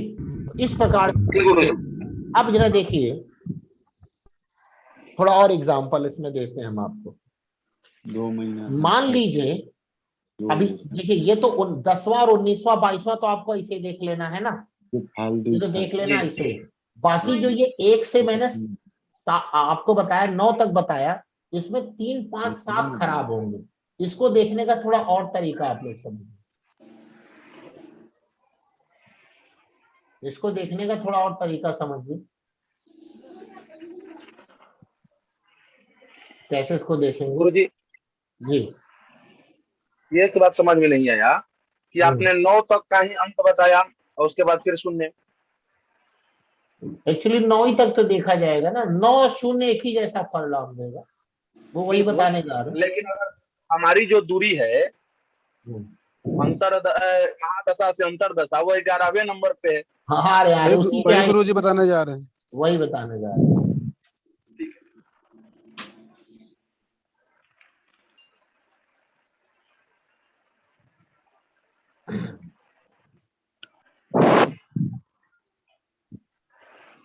ये बहुत इंपॉर्टेंट फार्मूला है जो मैं बता रहा हूँ। इसको 99% अच्छा हमको आता है, फिर भी हम नहीं देखते कभी कभी, पता नहीं क्यों, मन नहीं करता देखने का। ये कौन सी आदत है?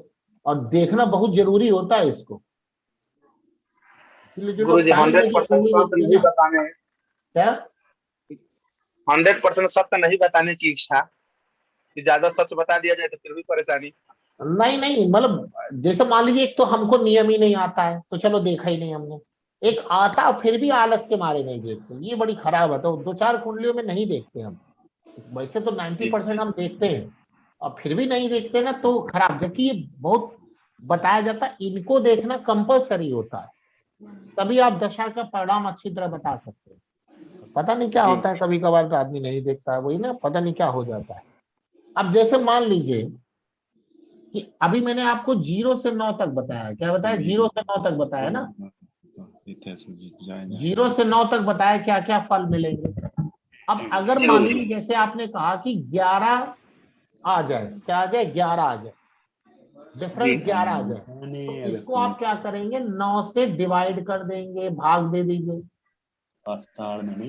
तो 9 एकम 9, तो ये बचा 2। तो जो शेषफल बचेगा ना, वो आपका क्या होना चाहिए? जो रिमाइंडर बचेगा वो 0 से 9 के बीच में होना चाहिए, तो वही फल मिलेंगे।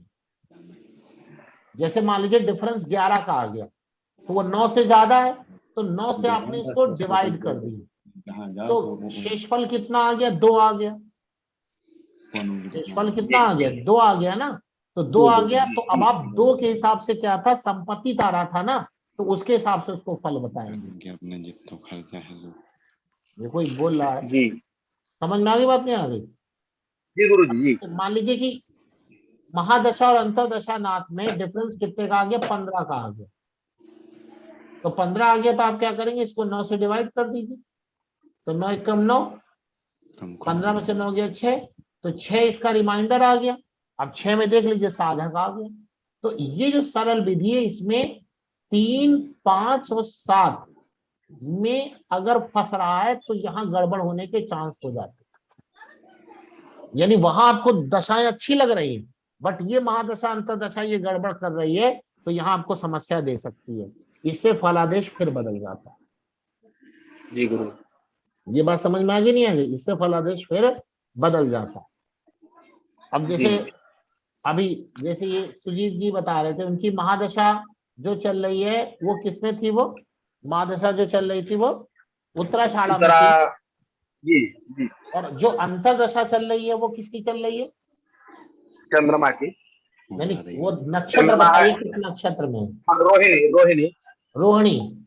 तो उत्तराषाढ़ा में आपकी महादशा है और अंतरदशा रोहिणी में है। तो अब बताइए वो कौन कितने नंबर पे आ गया? वो 11। 11। गिनिए, उत्तराषाढ़ा से आप गिनिए 1 2 3 4 5 6 7 8 9 10। अच्छा 11 ही आ गए। ठीक ठीक। तो दूसरा वहां पे 2 रिमाइंडर बचेगा। अच्छा आप ही अपना पूछ रहे थे क्या? तो ये 2 रिमाइंडर आ रहा है, तो 2 में शेषफल क्या होगा? संपत्ति का आ रहा है। तो अब ये संपत्ति बना पाएंगे कि नहीं बना पाएंगे आप? तो वो डिपेंड करेगा कि जो चंद्रमा है आपकी, जो अंतरदशा स्वामी है, वो अब कैसा है, कुंडली में लग्नेश का मित्र है कि लग्नेश का शत्रु है, किस भाव का स्वामी है, किस भाव में बैठा है, विंशोपक बल क्या है, ये सारी चीजें अब देखेंगे। यानी इसमें ताराफल ने अनुमति दे दी है कि भाई आप यहाँ संपत्ति बना पाएंगे, लेकिन बना पाएंगे कि नहीं बना पाएंगे वो चंद्रमा की पावर आपको बताएगी। तो चंद्रमा की प्लेसमेंट क्या बताई आपने? गुरु जी इनकम में तो बहुत अच्छा हो गया है जब से चंद्रमा का चल रहा है अंतरदशा। हाँ ठीक है, सही है। तूने पहले चंद्रमा की प्लेसमेंट बताइए क्या है? द्वादश भाव में है। अच्छा अभी तो बताया था आपने। हाँ 12वें भाव में बताया था, और शायद वो मिथुन लगने की कुंडली उच्च के हैं। तो आपका जितना पैसा आएगा उतना जाएगा भी। वही रहता है, वही हो रहा है। क्यों हो रहा है? क्योंकि 12वें घर में बैठा है। आपके पास संपत्ति का तारा तो चल रही है, पैसा आ रहा है, लेकिन चूंकि 12वें घर में बैठा है तो वहां जा रहा है। और छठे घर में कोई है क्या? छठे घर में कोई ग्रह है क्या? नहीं गुरु जी, कोई ग्रह नहीं है। तो अब देखिए, कोई भी ग्रह जो होता है ना, मैं एक बात और समझ लीजिए आप सब लोग, यहाँ पर एक पॉइंट और बताते हैं आपको।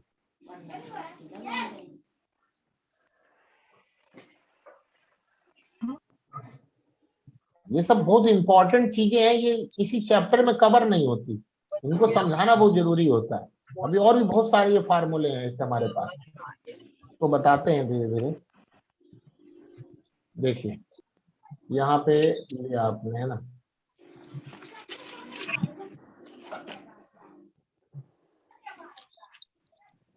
चलिए इसकी ब्राइटनेस बढ़ाओ।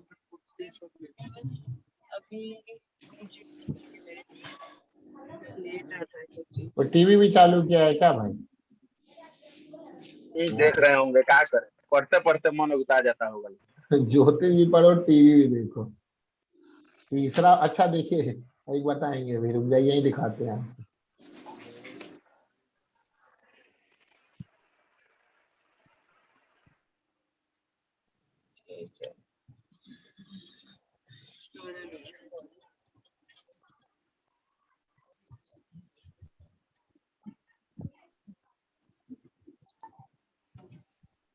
देखिए कुंडली है ना। अब बात समझिए यहाँ पर। अब जैसे इनका इन्होंने कहा चंद्रमा यहाँ पर बैठा है, क्या लग्न बता रहे हैं आप? मिथुन लग्न बताइए ना आपने जी। तो यहाँ पे 2 नंबर पे उच्च का चंद्रमा बैठा है, अब सबसे इंपॉर्टेंट क्या है कि जहां पे कोई ग्रह बैठता है ना, वो अपने 7वें भाव को तो दृष्टि देगा। जी बात समझ में आ रही? किस भाव को दृष्टि देगा? 7वें गुरुजी। भाव को दृष्टि देगा। पूर्ण जी गुरु जी। हाँ, अब 7वें भाव को जो ये दृष्टि दे रहा है ये, तो इसका 7वां भाव कहाँ जा रहा है? छठे भाव में जा रहा है। जी और अगर छठे भाव में कोई ग्रह नहीं होता तो सारा का सारा कर्ता धर्ता यही ग्रह हो जाता है।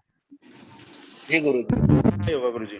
ठीक है, अगर इस भाव में कोई ग्रह होता तो चंद्रमा का इतना इन्फ्लुएंस ना होता। इसका उल्टा भी जी। कर सकते हैं, जैसे मान लीजिए किसी के चौथे भाव में कोई ग्रह है और 10वें में कोई ग्रह नहीं है, तो 10वें को हैंडल सबसे ज्यादा कौन करेगा? चौथे भाव का ग्रह, या जो उसको ग्रह देख रहे हैं। जी तो देखने वाले ग्रह की पावर ज्यादा बढ़ जाती है। वो भी कब? जब उसकी दशा अंतर दशा आ जाए। अब जैसे सुजीत जी की देखिए, इनका 3 यानी कि 2 1 चंद्र यानी देखिए 4, तो इनका चंद्रमा जो है वो द्वितीयेश है, धन का कारक है, लेकिन 12वें घर में बैठा हुआ है। और जो दशा चल रही है वो 2 आ रही है, 2 मतलब संपत्ति आ रही है। तो इन्होंने खुद ही बोला हम पैसा तो बना रहे हैं लेकिन वो खर्चा हो रहा है। और अब देखिए खर्चा कहाँ हो रहा होगा? रोग में खर्चा हो रहा होगा, रोग में, ऋण में और शत्रु में खर्चा हो रहा होगा। क्यों? क्योंकि चंद्रमा की सीधी दशा दृष्टि छठे भाव पे है। तो बताइए सुजीत जी, आपका जो पैसा खर्चा जो हो रहा है वो कहाँ खर्चा हो रहा है? रोग में, ऋण में और शत्रु में खर्चा हो रहा है या नहीं हो रहा? रोग और ऋण। हाँ, देख लीजिए। तो कैसे लोग कह देते हैं कि ज्योतिष से आंसर नहीं आता? एकदम पक्का आंसर आता है। खर्चा मैंने कैसे निकाला? क्योंकि संपत्ति तारा तो पैसा तो आ रहा होगा इनके पास, 12वें बार घर में बैठा है तो खर्चा भी करवा रहा होगा, नो डाउट। अब और चूंकि खर्चा कहाँ कर रहा है? अब यही छठे में कोई ग्रह होता ना तो कम से कम यहाँ ना खर्चा होता, यहाँ ना खर्चा होता। लेकिन छठे में कोई ग्रह नहीं है तो चंद्रमा का पूरा आधिपत्य आ गया। तो चलने वाली जो दशा होगी, जिस ग्रह को देखेगी उस ग्रह से चीजों को उठाएगी वो। तो रोग, ऋण, शत्रु। अब बताइए, अभी चंद्रमा आपका कितने दिन चलना है, कितने महीने, कितने साल चलना है अंतरदशा? 11वें महीने तक चलेंगे। अच्छा, पूरा 2022 चलेगा ना? जी ठीक है, तो आपके लिए एक उपाय है। उपाय देख लीजिए क्या है। आप ना हर सोमवार को किसी जरूरतमंद व्यक्ति जिसको दवा की जरूरत है उसको दवा ला के दे दिया करिए। 50-100 रुपए खुद ही खर्चा कर दीजिए। तो आपका अपने परिवार और अपने ऊपर जो खर्चा रोग और ऋण पर हो रहा है वो रोग और वो नहीं होगा। फिर एक बात तो ये रोग से जो पैसा खर्चा हो रहा है वो खत्म हो जाएगा। दूसरा, आप जो भी कमाते हैं उसमें से जितना भी, मान लीजिए आपने 1000 रुपए कमाए की एग्जाम्पल लिया, उसमें से 10 रुपए ही निकालकर एक ऐसी गुल्लक में डाल दीजिए जिसको आप कभी टच ही ना करें, जिसको बोलते हैं इन्वेस्टमेंट। तो आपका 12वां भाव बैलेंस हो जाएगा। जी जैसे मान लीजिए जितना भी आप कमा के लाए वो कहीं खर्चा करने की बजाय आप उसको किसी ऐसी जगह रख दीजिए जहां आप उसको खुद भी ना निकाल पाए। जैसे बोलते नहीं कि हमने एक ऐसी जगह डाल दिया अब तो नहीं निकाल सकते, एफडी करवा दी या आरडी करवा दी। मतलब एफडी आरडी 10 रुपए की नहीं करा सकते, वो आपके ऊपर है। मैंने तो 10 रुपए बताया, आपकी मर्जी, ज्यादा कर सकते हैं। डाल देंगे तो ये आपका 12वें घर को भी बैलेंस कर देगा। तो जो आपका पैसा खर्चा हो रहा होगा वो खर्चा नहीं होगा। और आपने दवाइयों पे खुद ही खर्चा कर लिया, किसी व्यक्ति को दान भी दे दिया। दान क्यों? क्योंकि 12वें घर में बैठा है तो चैरिटी करना जरूरी है, दान देना। और दान किसको देना? किसी जरूरतमंद जिसको दवा की जरूरत है उसको दान दे दीजिए। अभी नहीं कि पता चला आपने उसको दवा दिलाई और उसके साथ सेल्फी लेकर फेसबुक पे डाल दी, तो ये 12वां घर आपको बहुत नुकसान कर देगा। क्योंकि 12वां भाव गुप्त भाव का भी होता है। ये बात समझ में आई नहीं है आपको? तो चुपचाप आपको ये दान देना है तो आपका 12वां घर भी बैलेंस हो जाएगा। और जो ये आप इन्वेस्टमेंट करेंगे 12वां घर भी बैलेंस और छठा घर भी बैलेंस। तो आपके पास धन तो आएगा इस वक्त, फिर आपके खर्चे रुक जाएंगे। ये इसका उपाय है। उपाय समझ में आया कैसे निकाला जाता है? उपाय तो सिर्फ सोमवार को ही, और दिन नहीं दवा दे सकते क्या? और दिन लोगों का मैंने दवा वगैरह से सहयोग नहीं कर सकते? नहीं, आप करिए, बिल्कुल कर सकते हैं। क्योंकि चंद्रमा की दशा चल रही है तो सोमवार का दिन अच्छा है। सोमवार का दिन अच्छा है, सोमवार के दिन ये काम कर लीजिए तो अच्छा। बाकी किसी भी दिन कर लीजिए, कोई फर्क नहीं पड़ेगा, लेकिन सोमवार ही ज्यादा इफेक्ट डालेगा। क्योंकि मैं कर रहा हूँ, जो मेरी खर्च हो रही है वो अपने दवा परिवार में कम और दूसरे में ज्यादा। क्या? दूसरे में ही ज्यादा खर्च हो रही है आप स्वयं से, परिवार से। हाँ, तो आप ये करेंगे तो आपको रिलैक्स मिल जाएगा, 21 दिन बाद आपको खुद ही पता चल जाएगा। ठीक है, समझ में आई बात नहीं आई? तो इस प्रकार से आप लोगों को निकालना है, इस प्रकार से आप लोगों को ये चीज निकालनी है। तो ऐसे देखा जाता है कि जो चलने वाली महादशा है और अंतरदशा है वो किस प्रकार के फल करेगी। तो उसमें नक्षत्र जो तारा मिलान की कंडीशन है वो सबको समझ में आ गई, तारा मिलान वाली। जी जी गुरु जी। इसमें किसी कोई प्रॉब्लम हो तो बताए, तारा मिलान जिसको ना समझ में आया हो। गुरुदेव, हाँ जी, वो तारा मिलान से पहले भाव शून्य के पास आ रहा है कोई ग्रह, तो फल ही नहीं देगा, क्या करेंगे? फल ही नहीं देगा। तो फल भाव शून्य के पास आ रहा है तो फल ही नहीं देगा वो तो। और साथ में वो फल भी नहीं दे रहा, कमजोर हो चुका है ग्रह। और यहाँ पे तारा मिलान पे वो कौन से स्थिति पे चल रहा है? वो 19वें भाव पर आ रहा है ना। कौन से भाव पे? 19वें पे, अगान तारा पर, अगान तारा पर मतलब। आधान तारा। तो आपके लिए तो बहुत ग्रोथ का रास्ता खुलना चाहिए, नई खबरें आनी चाहिए। आ रही हैं क्या? अभी 8 महीने के बाद में की बात है, वो लगेगा चंद्र। अच्छा, जब लगेगा तब तो। लेकिन यहाँ पे जो ये तो भाव शून्य के पास आ चुका है, तो भाव शून्य में इसकी स्थितियां कम आ जाएंगी, मतलब ये बहुत कम डेवलप कर पाएगा ऐसी स्थिति, क्योंकि 9वें भाव में है चंद्रमा तो वो भाव फल नहीं देगा ना। क्यों नहीं देगा? क्योंकि वो किसके पास है? भाव शून्य एग्जैक्ट है कि थोड़ा दूर है? भाव शून्य कितना है आपका? भाव शून्य तो 7 और 15 22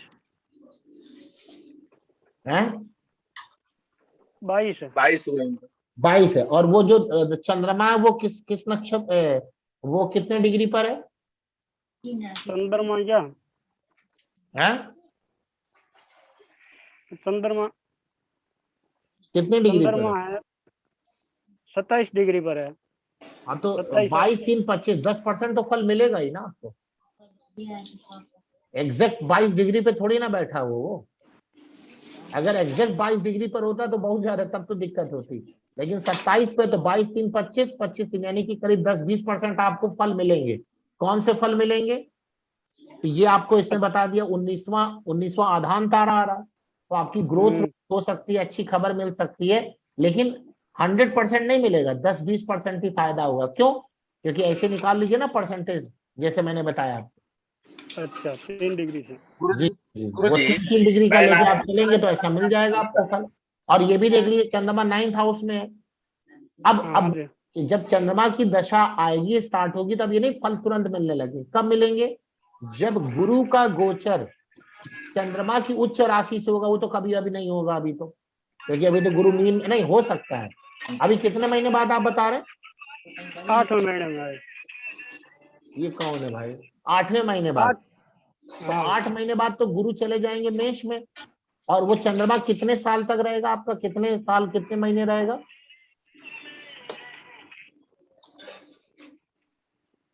चंद्रमा ये चंद्रमा रहेगा 25 तक रहेगा गुरुदेव। तो 25 में हमें लगता है गुरु जो है ना वृषभ राशि में आ जाएंगे। तो गुरु वृषभ राशि में आ जाएंगे, तो वृषभ राशि चंद्रमा की उच्च की राशि होगी, तो गुरु का वहां पे तब ये चंद्रमा अच्छा फल कर देगा। लेकिन कितना परसेंट? 20% मात्र। तो वहां पर आपका ये अच्छा समय आपको मिलेगा।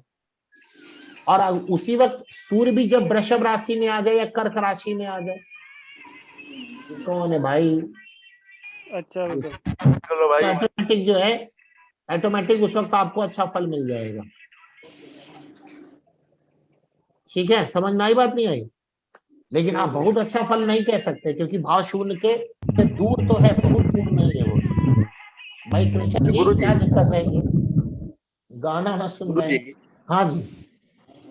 वैनाशिक तारे के बारे में नहीं बताया कि वहां पे अगर होगा तो क्या होगा। नाम ही क्लियर है, क्या बताएं? वैनाशिक का मतलब ही नाम ही क्लियर है। माने विनाश करेगा। हाँ, इसीलिए जो नाम दिए गए ये वो अपने हिसाब से वो फल दे देते हैं ना। अब जैसे वहां पे 3 का क्या नाम दिया गया? 3 का इनका नाम विपत्त है। विपत्त, तो विपत्त आएगी। 5वें का क्षेम, 5वें का प्रत्यय शत्रु डेवलप होंगे। 7वें का वध, खत्म हो जाना, तो वो नाम से क्लियर हो जाता। 3, 5, 7 बाकी 19वां और ये हो गया। इसी प्रकार एक जो 16वां नक्षत्र होता है ना, कौन सा 16वां नक्षत्र, ये कुंडली मिलान में प्रयोग किया जाता है। 16वां नक्षत्र इसमें क्या बताते हैं, त्रिलोक जी अपने वो बंद कर लीजिए भाई, कि लड़के की जो जन्म नक्षत्र है वो लड़की की जन्म नक्षत्र से 16वीं नहीं होनी चाहिए। जी बात समझ में आई नहीं आई? लड़के की जन्म नक्षत्र लड़की की जन्म नक्षत्र से 16वीं नहीं होनी चाहिए। और इसी प्रकार लड़की की जन्म नक्षत्र किसको कहेंगे, जहां पे चंद्रमा जिस नक्षत्र में होगा वो लड़के से 16वीं नहीं होनी चाहिए। तो कुंडली मिलान के अंदर यहाँ पे प्रयोग किया जाता है तारा मिलान का कॉन्सेप्ट। तो जो तारा मिलान का कॉन्सेप्ट है जन्म कुंडली में, वो समझ में आ गया आपको, कि लड़के की जन्म कुंडली से लड़के के जन्म नक्षत्र से लड़की का जन्म नक्षत्र 16वां ना हो, इसी प्रकार लड़की का जन्म नक्षत्र लड़के की जन्म नक्षत्र से 16वां ना हो। ये दोनों का एक दूसरे से 16वां नहीं होना है। हाँ, दोनों का एक दूसरे से 16वां नहीं होना चाहिए। ये तो मिलान होगा अच्छा क्या? नहीं होता, मिलान अच्छा नहीं होता। कुंडली मिलान का एक पॉइंट है, मिलान में देखा जाता है इसको।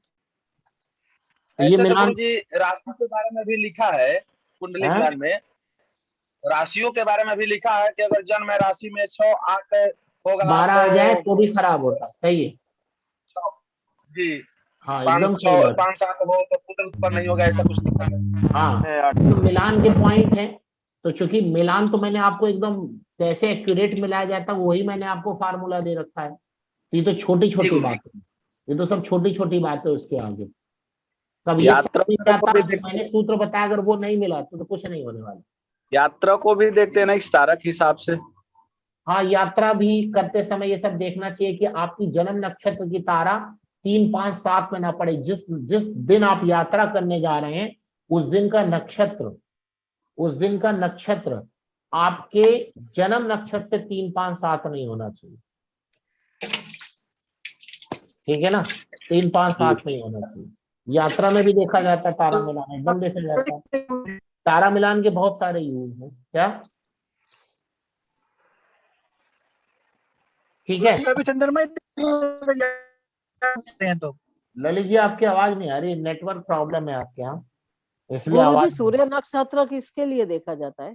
सूर्य नक्षत्र रोगों के लिए देखा जाता अगर है। सूर्य नक्षत्र पिता के लिए भी देख सकते हैं, रोग के लिए देख सकते हैं,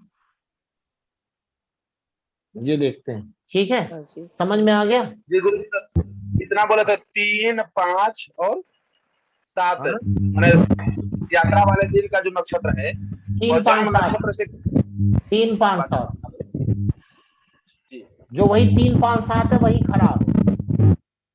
जो 3, 5, 7 है ना वही खराब, बाकी सब ठीक है।